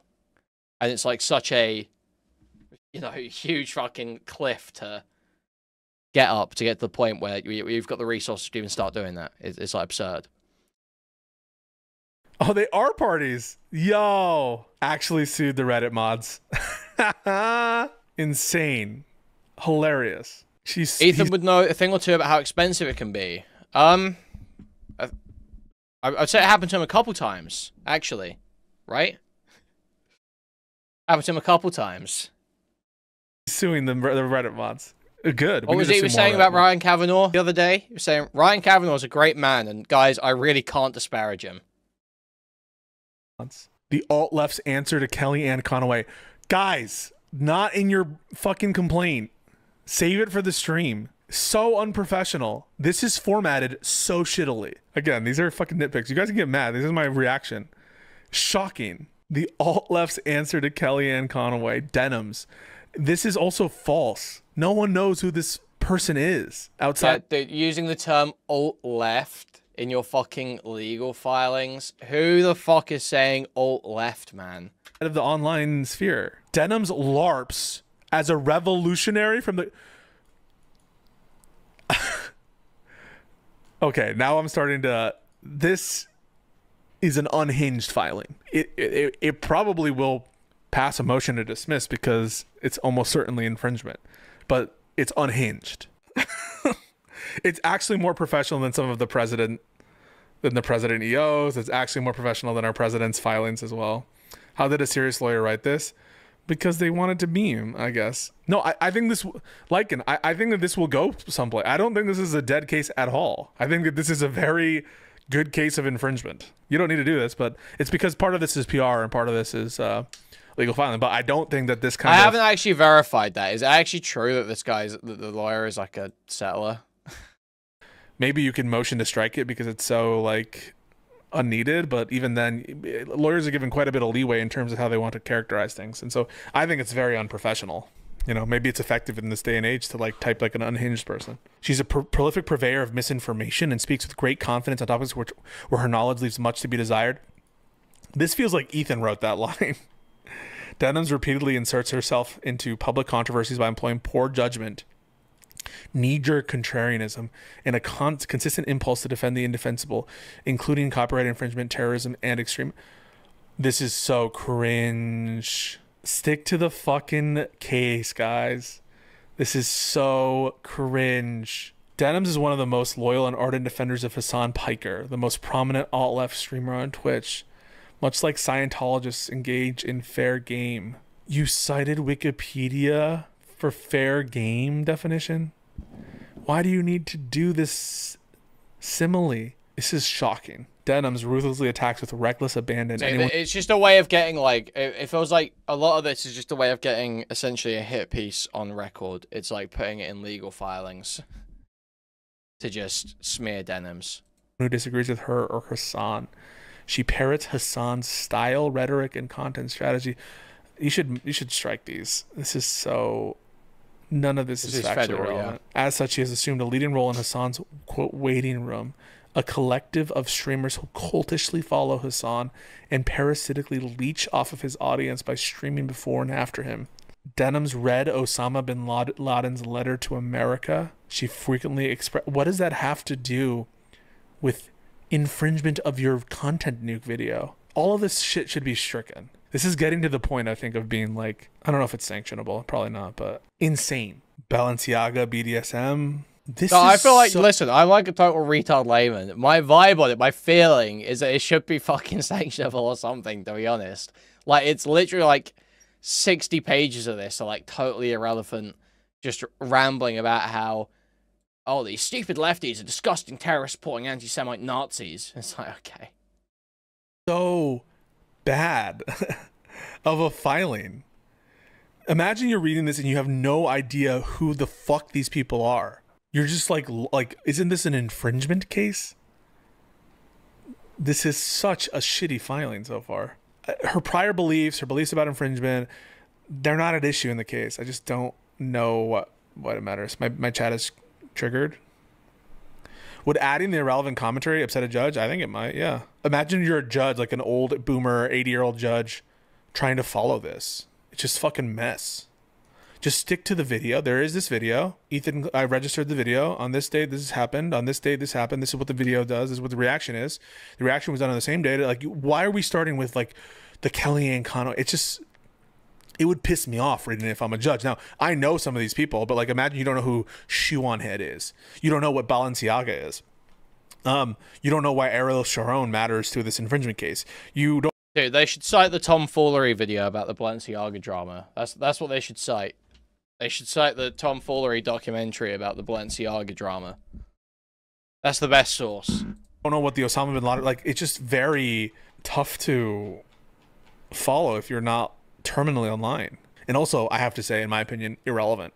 It's irrelevant. It's relevant in terms of the public discussion on it for sure, but to the specific case of infringement, I just like don't understand what the relevance is. Okay, so previously she has said that she doesn't give a fuck about infringement. Got it. Why is that relevant, right? Like, does the fact that she doesn't give a fuck about infringement have any tendency to prove one of the necessary elements in this case? No. The question about whether this video exists isn't at issue. It's undisputed. She made a reaction video. It will be undisputed. So her tendency to infringe is not relevant. It's all so bad. And I don't think it's effective as a piece of legal writing. I don't think it's effective rhetorically. I'm going to give you my honest take. Background of H3 snark. H3 snark is a part of a genre of message. It is crazy how blatant, like, the rhetoric is, and a lot of what Ethan says is, but people are just totally, it's like total willful ignorance. People are just happy to shut off and just basically form their own narrative about whatever will justify this and not even consider what Ethan's saying. Boards known as subreddits on the website Reddit. Like, just imagine you're imagine the judge assigned this as some 80-year-old fucking Reagan appointee, right? There's a snark message board of a subreddit on a Reddit, and you just like you just got linked, and you were supposed to really watch all the. It's such a mess. H3 Snark was created by a fanatical Trisha Paytas fan. Trisha Paytas. Doe number 1 became a Fallen fan when the TEI series Frenemy, like, I'm already can you just imagine a boomer trying to get through this? The Frenemies show, like someone who does like no idea who Trisha Paytas is, who has no idea what Frenemies is. It's hilarious. I mean, like, I'm enjoying it. I'm not saying that. It's just a fucking mess and disaster of a filing on a very strong case. I'm not even 40 and I don't understand it. H3 Snark has become a haven for fallen fans. Amazing. It's a haven for fallen fans.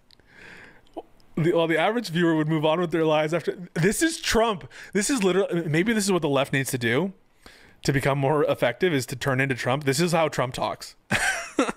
H3 Snark enables these deranged and chronically unemployed fallen fans to share their perverse pleasure of hate-watching TEI content with others by providing infringing clips and links to TEI content. This is a complaint filed in the current year. Insane filing. Unhinged filing.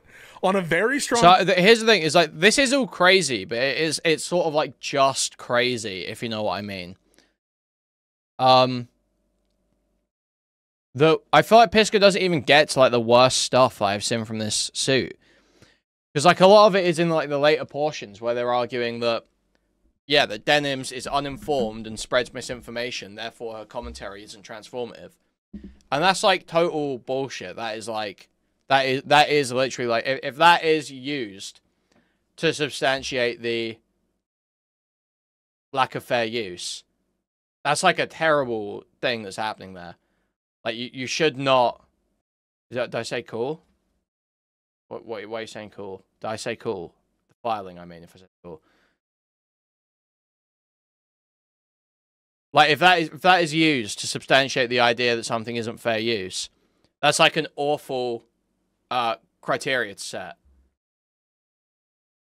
Like, you shouldn't be excluded from discussion of an issue simply because you don't know enough. Like, most people online don't know enough to talk about the topics they're talking about. There's one criticizing if not pre-screening or rewatching the video.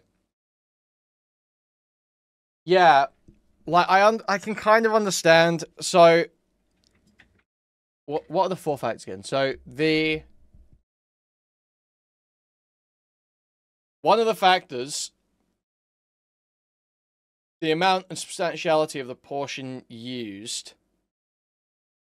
I could see you using that as an argument for it, being like, there's no way Denims could have used only what was necessary because she didn't even know what was in the video before responding to it. But then, is there not an argument that, like, I don't know if it's held up in court, but is there not an argument that, like, yeah, using the whole video is necessary because Ethan constantly complains about being taken out of context or something? Like, I don't know if you could argue this in court, but this is, like, fundamentally, I think, where most people morally approach it from. And also, here's another thing as well, right? So, Denims and Frogan and all these people are spoken, Denims and Frogan at least, are spoken about in the video. They're directly criticized in the video. We're set, like, what is the standard we say where you can get sued for fucking reacting to videos that are criticizing you? It's so fucking gay. Like, what a shit fucking standard. Like, yeah, Denim should be able to respond to the fucking content you when she's mentioned in it. Like, substantively criticized, too. She wants to go through the whole thing and try and counter it. It's so insane that we would set the standard that she can't do that. People keep saying she didn't comment either when she did. Her commentary was longer than Asmongold's or XQC's. It's just absurd. Case, an insane filing. Ethan and Hassan debated Taiwan, such as whether like I have to. I know I've been saying it like 10 times. I just really want to stress again. Imagine you're a 70-year-old like complex litigation judge who's been assigned this copyright case, and then you start by you start by Denims is the Kellyanne Conway of the alt-left, shoe on head, fallen fan haven, genre message board, H3 snark haven for fallen fans. They debated Tibet, Taiwan. Ethan pushed back on pro-China positions, ecclesiastical, parasocial. Like, what is happening? You're citing Wikipedia for the term fair game Scientology simile that you don't need to do. You're talking about Balenciaga. You're talking about things that are so irrelevant to the case. Yes, no one's saying anything about necessarily the law here. Toxoplasmosis. Toxoplasmosis. The 20 levels out to create, you'd have to pay to see a biopic critiquing your life. Yes, you would. But that is like a standard that was set like 50 years ago when people went to the theaters. And that was the way you got information, when you had a fucking shit TV, block TV in your living room and went to the theaters, you know? That's when that standard was set. That's not the standard. That's not the world we live in now. We live in a world where you can instantly replicate any piece of media and instantly share it to thousands of people. And it can, like in the same way that there's that whole, you know, a lie gets halfway around the world before the truth gets its pants on or whatever. Like, it's sort of like that with copyright infringement, you know? Your copyright has already been infringed 1 million fucking times before you can file out a single DMCA. So the idea that when there is a public piece of content made that other people are all replicating and you're substantively critiqued in it, but when you respond to it, it's a problem. Like, that's such a fucked standard. That's why I say I just feel like copyright and IP law is just, it's totally fucked for where we've gotten to in terms of how information is shared. It just doesn't seem to work with the modern world. You're dual Israeli-American citizens. Hila was born in Israel, where she served as an IDF. Who gives a fuck for the infringement case whether you served in the IDF? While both Ethan and Hila are supportive of Palestinian self-determination and extremely critical of Israel and its government, this literally reads like state propaganda. I'm just being honest. In the wake of October 7th, Hassan emerged as the modern incarnation of the Grand Mufti Haj Amin al-Husseini. Wild! Absolutely wild. And I think it's cringe. I mean, I'm laughing, but it is a completely cringe filing. I would be embarrassed to file anything even 5% this unhinged. Citing a video about the Grand Mufti on the world history, this would piss me the fuck off. Too many footnotes, guys. Way too many footnotes. This is a complaint. What are you doing? Look at the footnotes. This is insanity. Like al-Husseini, Hassan has become a passionate advocate and highly charismatic leader of the Palestinian cause. Citing Benny Morris for the claim that Hassan has become passionate, or for the claim like al-Husseini was a passionate advocate. You don't need to cite a historian for all of these fucking points. Have you watched Denham's reaction yet? If not, why are you assuming it's infringement? Why am I assuming it's infringement? Like, are you serious? Because she copied the video, she performed the video, and I know Denham's. Are you arguing it's going to be fair use, protected? No way. Not a shot. So I'll ask that specifically of you, Lycan. Which of the fair use factors cuts in Denham's favor? Which of the 4 fair use factors cuts in Denham's favor? Actually, let's bring up the fair use factors. And then you can identify which of them, fair use factors, cuts in Denham's favor. Amount and substantiality of the portion used in relation to the copyright work as a whole. It's all of it, so that cuts against Denham's. The nature of the copyrighted work. It's a commentary work. It's not like a news highlight reel. This is also one of the lesser important factors. I would say this is neutral or cuts against Denham's.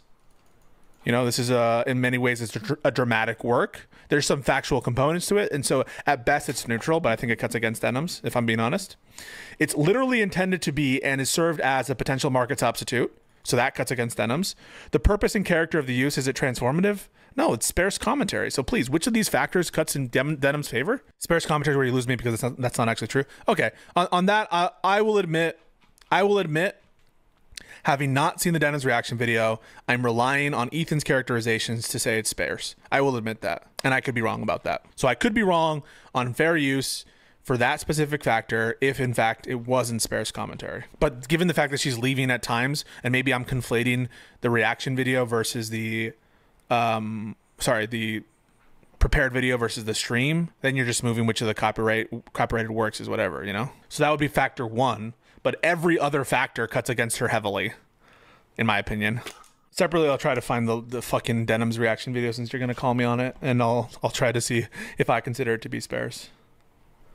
But here's the thing, right? If there are moments in the Ethan Klein nuke in which she's like 5-10 minute stretches where she's not commenting on it, or where it's not transformative at all, I think that factor is going to cut against her. So if you can, because again, the amount of the work, some of these factors kind of intertwine. If there's like a lot of heavy commentary, just kind of. Yeah, I don't know how much more else we gotta watch. I might skip a bit. Absolutely unhinged. Trump has never done anything this crazy. I don't think anyone's seriously arguing that that Ethan Klein doesn't have any legal case here. Well, here's the thing, Max, is that she also reacted to the Ethan's done like a total bullshit play where 2 months after the Doomsday Countdown stream that was before the nuke, he copyrighted that, right? So he's suing for that as well, and she didn't actually commentate during that very much because it was just like the countdown to the nuke releasing. So he might have a weaker case on the nuke with Denham's, but he has the stronger case on the stream. In terms of the atmospherics, in terms of the legal arguments, sure, Trump has done crazier things in his violence. But in terms of the atmospherics, I've never seen anything like this. Quoting al-Husseini, Arabs rise as one man and fight for your sacred rights, kill the Jews wherever you find them. This pleases God, history and religion, this saves your honor. God is with you. On Nazi radio. So he's literally comparing Hassan to like a Nazi collaborator. Why are you doing this? If some boomer judge gets this, he's going to be like, this is some psycho manifesto. It's not good lawyering. It's not good advocacy. I don't even think it's good PR. I don't think it even looks good PR-wise. You have a strong case. Stick to the law. Stick to the facts. And you don't need to include this, embed this in the fucking complaint. Attach it as a fucking exhibit. Oh, look at how many exhibits you have. Holy shit. You don't need to fucking post this. We get it. Just make it an attachment. Make it an exhibit. 80 pages. 80 pages. Why? You don't need this to be 80 pages. This should be 20 pages max. 80 pages. I'll give you 25. DMC takedown notices. Okay, so there's history. You don't need to do this entire thing here. H3 Snark Mods made a concerted effort to issue fraudulent counter notifications. So is this a DMCA case? My eyes are glazing over. Look at these.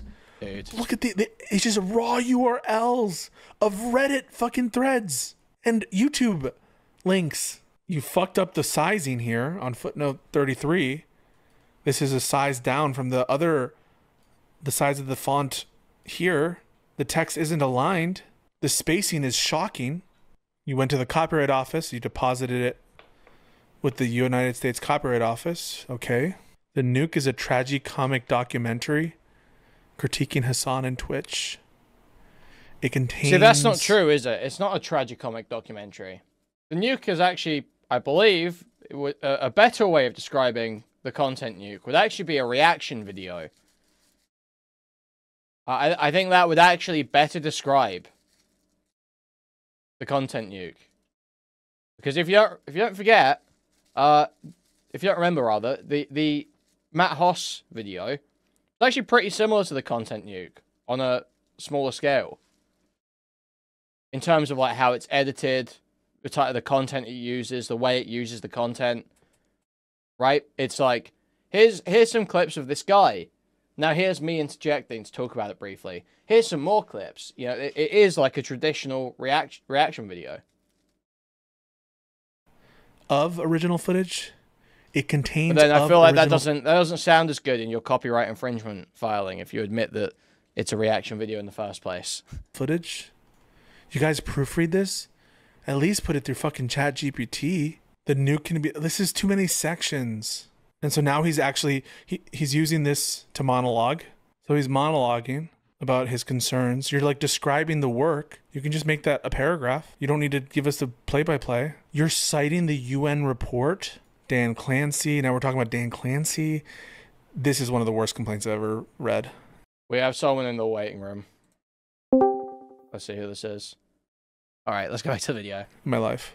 Frogan loves... You're including the loves Sabra. This is so indulgent.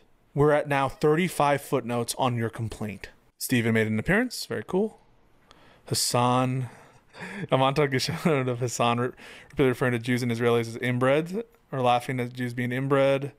So all of that was like 5 pages of just describing the video and like shitting on Hassan and basically like recapitulating the video. But can I ask why? No, guys. No, guys. Guys, you don't need to this is not a memorandum of law. So now they're doing legal analysis in their complaint. That's inappropriate. Save that for the motion so wait, practice. What guys, you don't need to this is and basically like recapitulating the video. But can I ask why? No, guys. No, guys. Guys, you don't need to this is not a memorandum of law. So now they're doing legal analysis in their complaint. That's inappropriate. Save that for the motion practice. You know, give a paragraph maybe to fair use if you feel you have to. But save that for the motion practice.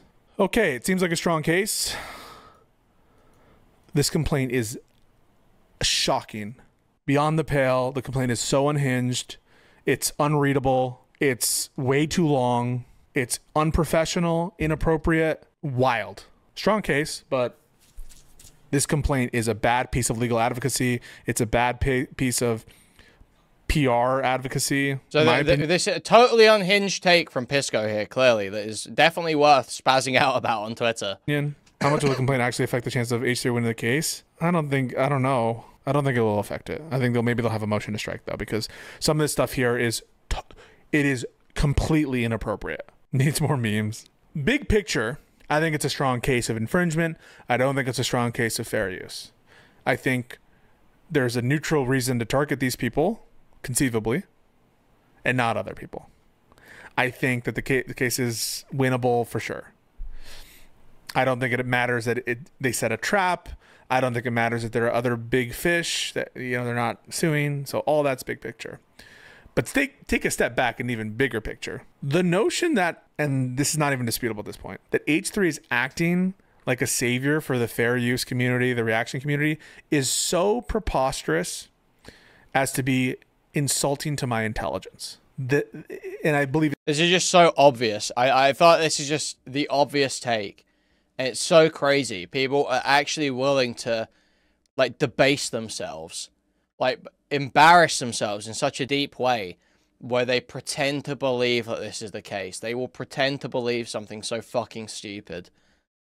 It actually is a bit of disingenuousness to start off with this broader concern about the, quote, injustice regarding these kinds of streams that basically steal content and don't transform the nature of the content at all or provide any commentary.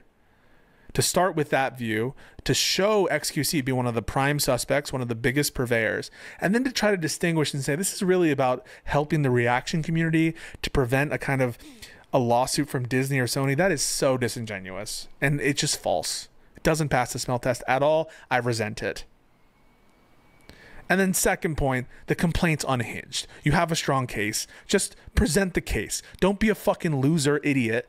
Hire some lawyer who either doesn't know what he's doing or you're telling him to do this kind of unhinged shit. See the comments on Chud's H3 video. It's insanely blackpilling. No, we can take a look though. Vosh exposed. I'm sure they're terrible. I'm sure they're terrible. Wait, what's this? New pirate have I found the new pirate software? Wow, this guy's eager for tomorrow, isn't he?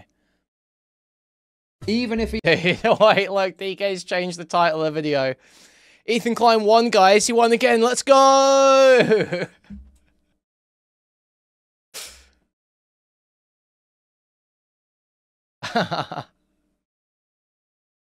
Even if he... Yeah, I mean, it's always going to be terrible, isn't it? So this is such a stupid argument. Chud, you put Andy Warski to shame when it comes to pausing. You're safe, bro. Dude, that does not just flip a fucking case. It's sloppy, tons of fucking typos, formatting errors. It's impossible to read. It's shit. So if you really cared about protecting the fucking people's understanding of fair use is just so bad. Community, you wouldn't use that filing, dude. You wouldn't do that. Filled with venom, filled with, not getting to the facts, not getting to the point. This was a hit piece in the form of illegal filing. And maybe if it's even true on some base accusations. But don't pretend you're here for the broader reaction community when you file that piece of shit. You're not doing anyone any help. What could a settlement like if they were looking for a settlement, there would be like an offer, right? Like that's the problem. This is like a this is a lawsuit. Sorry. It's a manifesto and PR piece masquerading as a lawsuit with the twist that it's actually probably a strong legal case. But that's not the primary purpose. But they can get statutory damages because they've filed, they pre-registered it. So that's another twist. So yeah, it looks like they're trying to make it hurt. He wants to make it hurt. And he's going to do that. If I were Denham's and Company, I would get a very aggressive lawyer because I don't think that they're going to be reasonable. Their filing is not reasonable, and it looks like you're going to go through some things. And I would be like, Your Honor, we're moving. Why is Pisco being so mean to Ethan? I don't understand. I'm so confused. Yeah, does this guy not know that they called CPS on Ethan's kids? You know they called CPS on Ethan's kids? You know they sent 2 human skulls to this guy's house. You know Hassan has a Nazi sword. Did you guys know about this? Sanctions. We're motioning to strike all of this shit as irrelevant. This is clearly an attempt to abuse the process and smear these people, and it's fair use because of this. But it'll be expensive and painful and a total waste of our judicial system to go through if it were a clean Copyright infringement case, okay, I wouldn't say it's a waste of our judicial system, and I would maybe even say I'm not against suing these people. But the way this is done, it leaves a bad taste in my mouth. But suing the Reddit mods is pretty funny, pretty good meme, pretty funny shit. Suing the Reddit mods is queer as hell. Public apology. Fuck suing the Reddit mods. That's so gay. I'm sorry for what? That's the question, right? And it's a great question. Right? It's just transparently try to get a community shut down because it's critical of you. I'm sorry, it just is. The whole fight between Ethan and H3 Snark is like predicated on so many bullshit points. Like the idea they were doxing Teddy Fresh employees because they were archiving their public Instagrams when they were accused of stealing designs.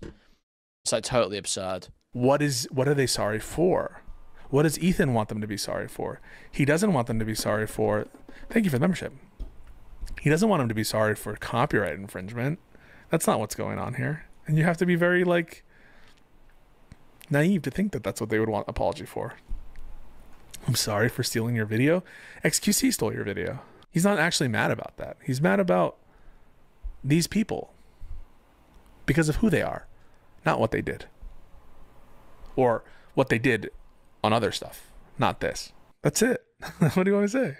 It's wild. They openly admitted, yeah, I mean, yeah. No one ever said these people are, like, smart. Yeah, I don't think you can move to dismiss this. I think it does state a claim upon which relief can be granted. So I don't think you can move to dismiss this. Doesn't seem dismissible. Unless there's some jurisdictional thing I'm not thinking about. But there's clearly subject matter jurisdiction. Maybe there's some personal jurisdiction or venue issue that I'm not thinking about. But it doesn't really seem dismissible. Damn. Never doubt Go Kanaru again. So true. So true. So true. What did he say? He just made a great Ethan Klein video years ago. Preying on Go Kanaru remaking his Ethan video for 2025. Wouldn't that go hard as fuck, man? Do the whole skit where he, like, kills an effigy of him again? That'd be awesome. You think Go Kanaru is working on another Ethan video? Why do you think that? What did he say last night? Kuihman, you lost. They stole content. Now excuse me as I watch my streamer playing Persona 4 music as background sound and playing Factorio while he reacts to some video he didn't make. Dude, Jim's just gotta go at this point. Seriously, I can't believe he's doing a co-stream with Kirsch. This is so nasty, man. He was talking about how he's locked in on his main channel video and barely sleeping. Context of other stuff he said made it seem like it may be on Ethan, saying he's not scared of Ethan and stuff. What am I saying? I just refreshed my Twitter and I see this. Purple Parry. Okay, this isn't fucking... Load, maybe? Hello? Oh, okay, I can't show it. I'll just read it off. Purple Parry gets DM from his biggest hater. A picture with an Asian trans girlfriend. Parry jokes it might actually be child logic in disguise. You know, I ultimately fell in love with her because I fell in love with her as a person. And that's the ultimate thing. And I think that's the main difference between a chaser and a non-chaser is, do you view this person as a... I just got a DM from Fedora Flute, guys. Can I show this on stream? Well, I don't want to. But it is him with a woman who looks vaguely Indonesian, but it's all blurred. But I thought I'd ask in case you want me to show it on stream, I can. But, okay. Alright, so you're okay with me showing it on stream, alright. I mean, listen, I believed you, to be clear. I believed that you were dating this person, I guess. But here you go, guys. Here you go. Dude. Is this the same apartment where you're live streaming now? It's so cool. He's trying to get you off. I'd show the picture. I'm just screenshotting this 1 second. This is the picture of the trough and his Asian trans girlfriend. It is Chud. Yeah, it's Chud logic. Guys, it's Chud logic. Wow, and there's Chud logic as well. Crazy. Okay, what are we moving on to next? I half want to try and read some of this legal, the lawsuit filing, but I also want to catch up on my Tommy slop. I don't know which way to take it. Aristocracy tweet. Oh, we'll go over we'll go over all the Pisco tweets and shit, I guess. Fuck it.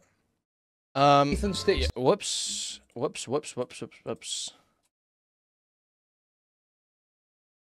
Yeah, let's pull up Pisco's Twitter quickly. See his exchanges with Dan and Aristocracy. Very intelligent arguments being made from those two, I've got to say.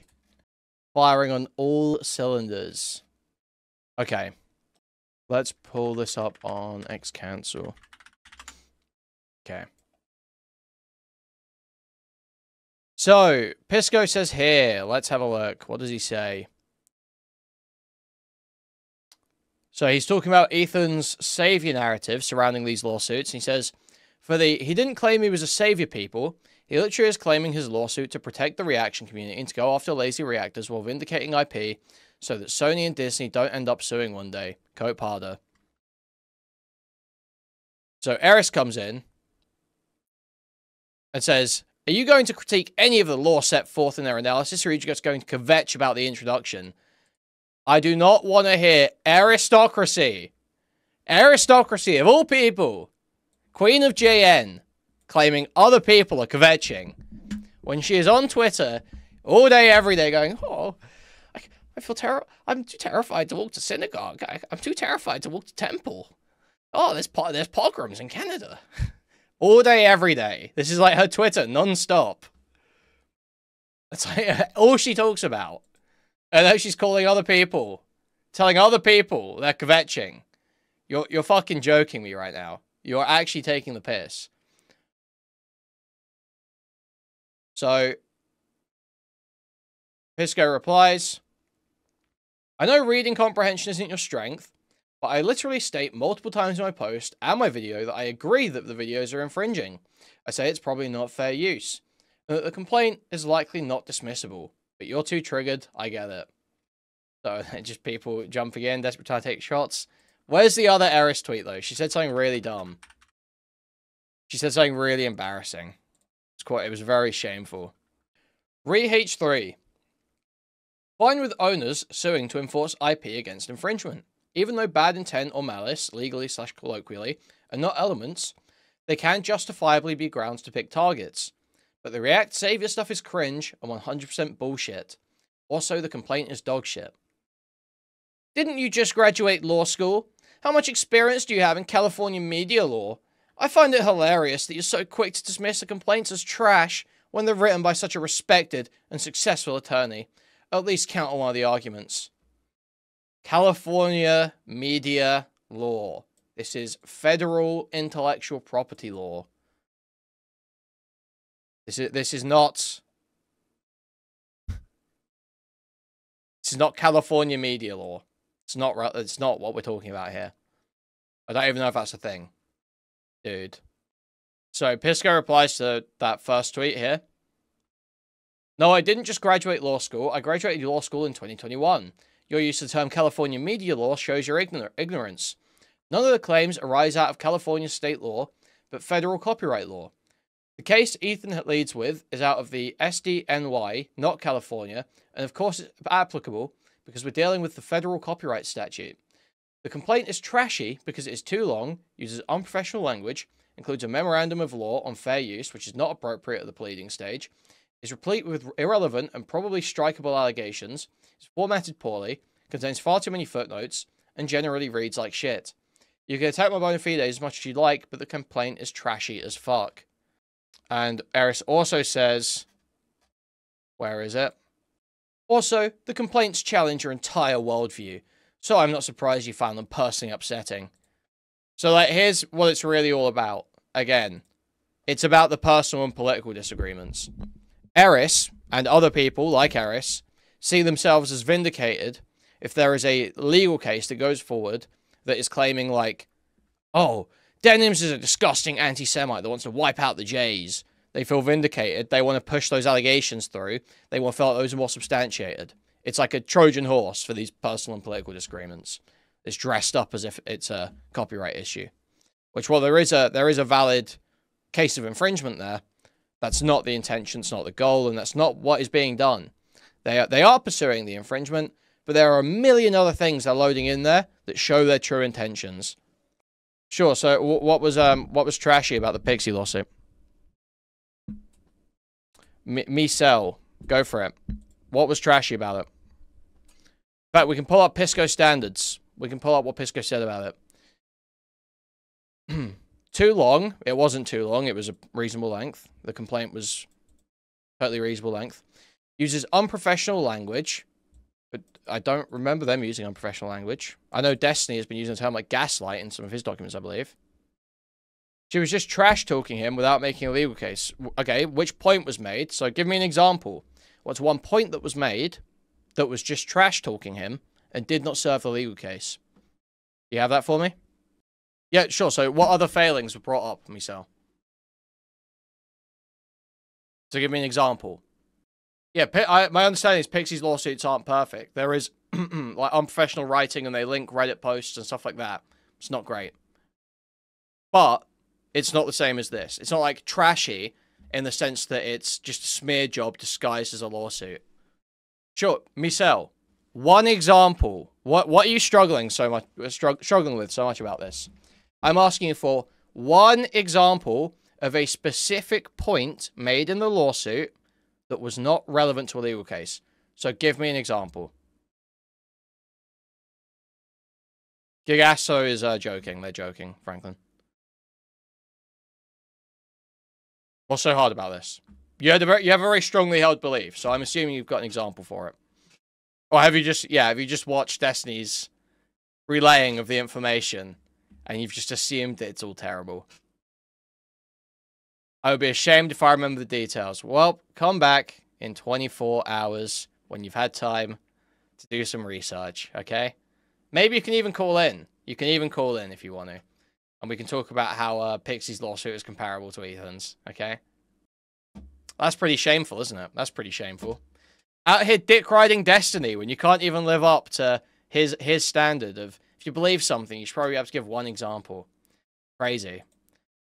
Crazy riding for a guy who swallows and fantasizes about swallowing gallons of cum. And you're just out there dick riding for him. Plugged the fuck up. Plugged up like crazy. Watching him give bad head. Shameful stuff, really. Shameful stuff. Yes, I believe they violated copyrights. Yes. Never said otherwise. At no point have I said anything that even intonates otherwise. So if you felt like that's what I was saying, sorry, but you have a mental disability, unfortunately. Hate to be the one to diagnose you, but you are actually legitimately mentally disabled. And probably should have a state carer. There was, I need the Dan tweets as well. Okay. Here we are. Here's the thread. So, Dan quote tweets Pisco's reply to Eris, quotes the probably not fair use line, which is a totally reasonable thing to say, by the way. Because fair use is an affirmative defense that relies on 4 relatively subjective factors. And the cases can kind of go any way. The cases can kind of go either way. Is it likely to? No, obviously. That's why Pisco's saying probably. Probably. Infringement seems to have occurred. It does not seem that fair use would apply. But you literally never know. You can't know until it plays out. So Pisco says probably not fair use. Is it even possible to find a case that would be more clear-cut? I think selling bootleg Avenger DVDs on the street would be safer. Like, so this is just totally delusional. It wasn't just straight copying of content. So, yeah, there are cases that would be easily more clear-cut. It's like an absurd thing to say. Totally absurd thing to say. Probably not fair use is a correct statement. And in my stream, I use stronger language. That said, there are plenty of examples, including bootlegging, which would, of course, be more clear-cut, not fair use, regardless of how safe it is. Reposting an unedited copy is also more clear. Yeah, and then it keeps going. It's weasel bullshit. The Matrix probably isn't real. You probably can't shapeshift into a dinosaur. The world probably isn't filled with a cheddar cheese molten core. The case deserves a stronger statement. They are fucked would suffice.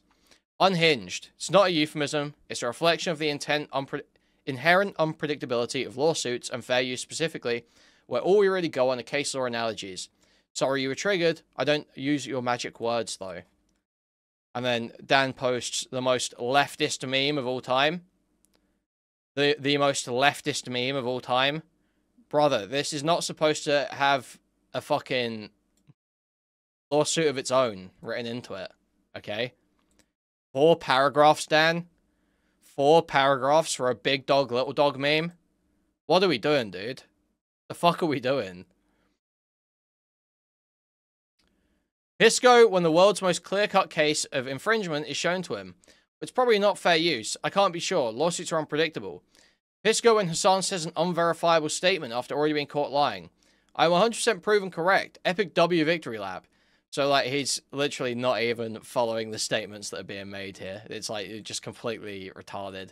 Again, if people were actually paying attention to what was being said, Dan would look really stupid right now. He's lucky that no one's paying attention to anything anyone's saying. So, it follows it up with the obvious replies here. My level of certainty is probably consistent between these two cases. 99% infringement, 99% viewpoint discrimination. I'll defend both of those positions. No inconsistency whatsoever. The viewpoint discrimination by Trump makes me more passionate than infringement, though, to be correct. Though correct. It's such a self-report, though, that you would compare these two situations because it shows for you this is about the people and clicks rather than the underlying issues. What matters for you is the who, not the what. Ethan versus Son, not infringement, versus VPD. So, then we go here. Okay. So then this is like an Ethan Klein Dick Rider account. Find him now. Are you really pretending that Lycan plus Straighter Aid aren't the reason why you have all this heat for Ethan? LOL. Crazy projection. I literally don't even know where that's coming from. Why would Lycan and Straighter Aid be more explanatory than Pisco's views on Israel-Palestine? Yeah. He was arguing with Lycan yesterday. It makes no sense. It's just like pure lashing out. Like, oh, you're not being honest either. Well, no, he is. I don't have heat for Ethan. I genuinely think he was a force for good and for fair use, and in general was pushed a good standard. I was arguing harshly against Lycan in my chat on the infringement, but because I criticized one of his stated purposes and the filing, you'll lose your minds. The React Savior stuff is cringe and 100% bullshit. Also, complaint is dog shit. So apparently this is having too much heat for Ethan, according to this Ethan Klein Dick Rider account. Saying that the React Savior stuff is cringe and bullshit, 100% true, and the complaint is dog shit. That's the opinion of a lawyer. He read it and thought it was shit. Nothing wrong with saying that. Heat for Ethan, I take to be like some dislike of Ethan. I don't dislike Ethan. I was a long-time H3 fan and watcher, from Humongous to SoFlo Antonio to Vape God. Oh, wait, no, he's right. There's Vape Nation and Vape God.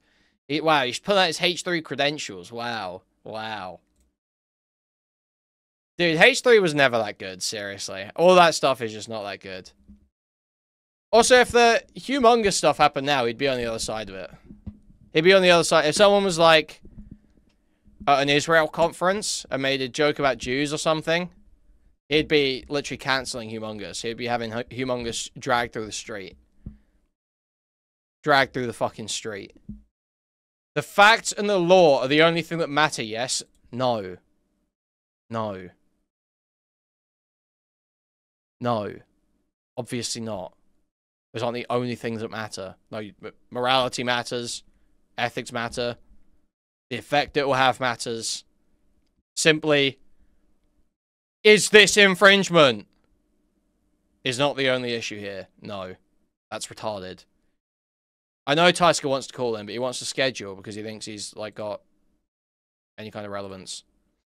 Then why does personal motivation matter here? What do you mean, why does personal motivation matter? Because Ethan Klein is claiming he's doing this to protect React content from a lawsuit. This does not do that, and that's not his motivation.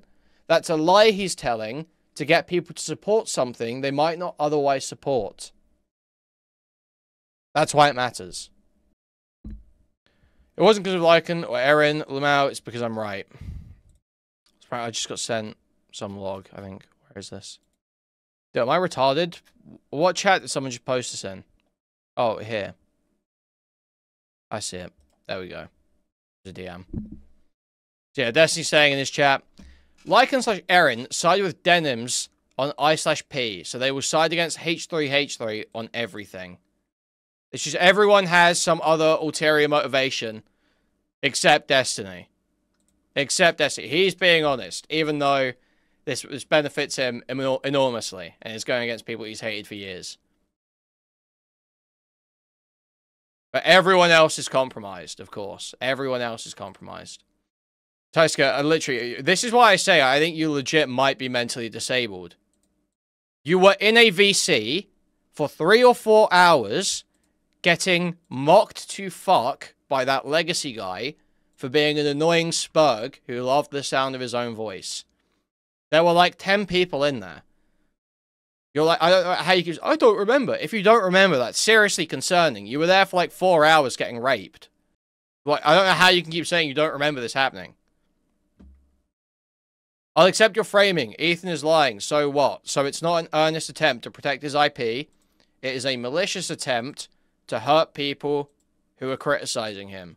He is using it. He is using copyright to handle a speech issue. That's wrong. That's bad.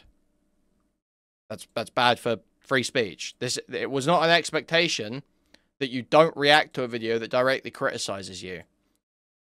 Denims was directly criticized in that video.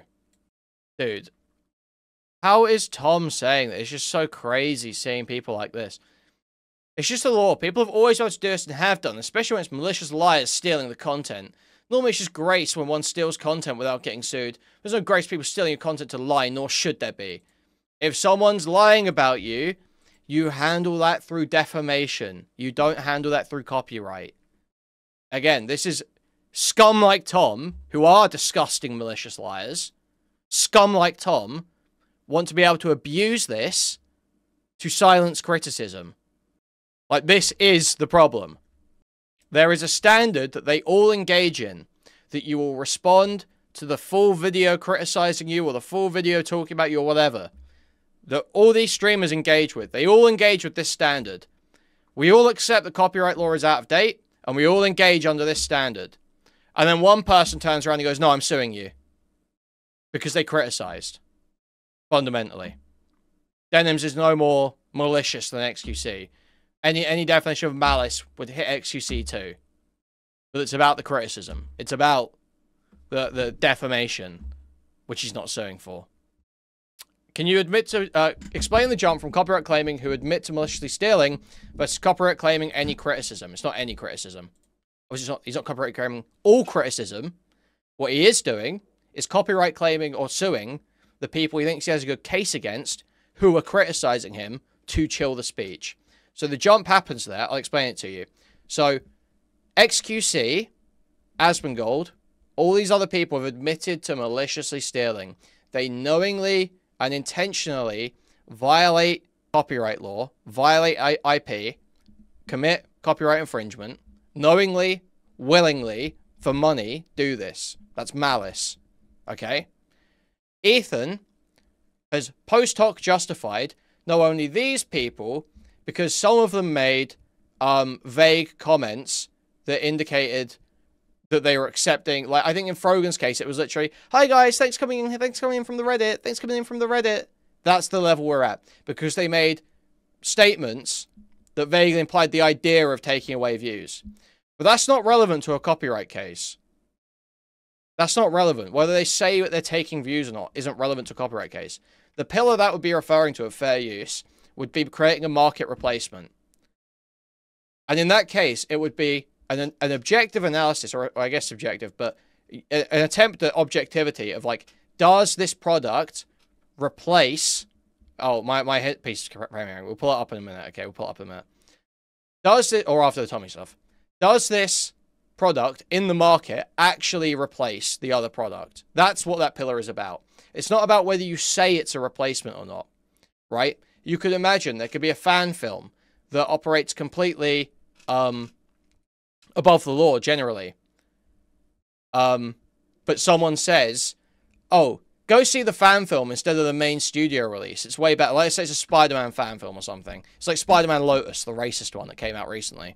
It's coming out at the same time as a mainline Marvel movie. But it's like free or whatever. They're following the rules. and they say, go watch this instead of the main one. Go watch this instead of the main one. That saying that doesn't turn it into a market replacement. It would have to be a market replacement. And so the point I'm comparing is not the parody point. It's the market replacement. We're specifically analyzing that pillar. Parody is a different point. That's the second pillar, or I think the second pillar, nature of the work. But the pillar about, I believe it's the fourth pillar about market replacement, that this is the one we're talking about here. That's when Denims says, and that's the arguments being used. When Denims is saying, watch mine instead of Ethan's or whatever, they're saying it's a market replacement. But that's not how that pillar works. It's not how that works. It's not about intent or what you say. It's about, does it take that place in the market? Which it does, but that applies far closer to XQC and Asmongold. Yeah, and even then, that's not 100%, because obviously there is the Sargon case. It throws a spanner in the works of a lot of this, to be honest, because it was just such a, honestly, kind of surprising ruling, where Sargon got two clips, stitched them together, two clips from the same video, stitched them together, put a new title on it, and they were like, yeah, that's fair use. And that was it. So that kind of does, you know, put a lot of it up to question. But hey, we won't know unless it gets tested, so. Okay. Again, this is what I just laid out, Woodster, okay? This is what I just laid out for like the last 5 minutes. Show me a single piece of case law that indicates that under fair use, you are less entitled to the protections of the third or fourth pillar. You are that does not apply if you state that it is a market replacement. This is not something I've heard anyone reputable repeat. The idea that if you say this is a market replacement, watch this instead of the other one, that matters like whatsoever. It's like not relevant at all whether they said that was the case or not. It just has not been shown at all that that is relevant. You would have to actually argue it is a market replacement, not they say it's a market replacement. It's not evidence that you violated Tyska. Show me a single piece of case law to substantiate that. Show me that now, Tyska. You've got a strongly held belief. Show me that. Strongly held positive claim. Show me the evidence. Otherwise, you are literally just, you might get gigabanned, honestly. If you're this dumb, if you're going to seriously stake that claim, affirmatively, confidently, and have nothing to back it up, that's fucking shameful.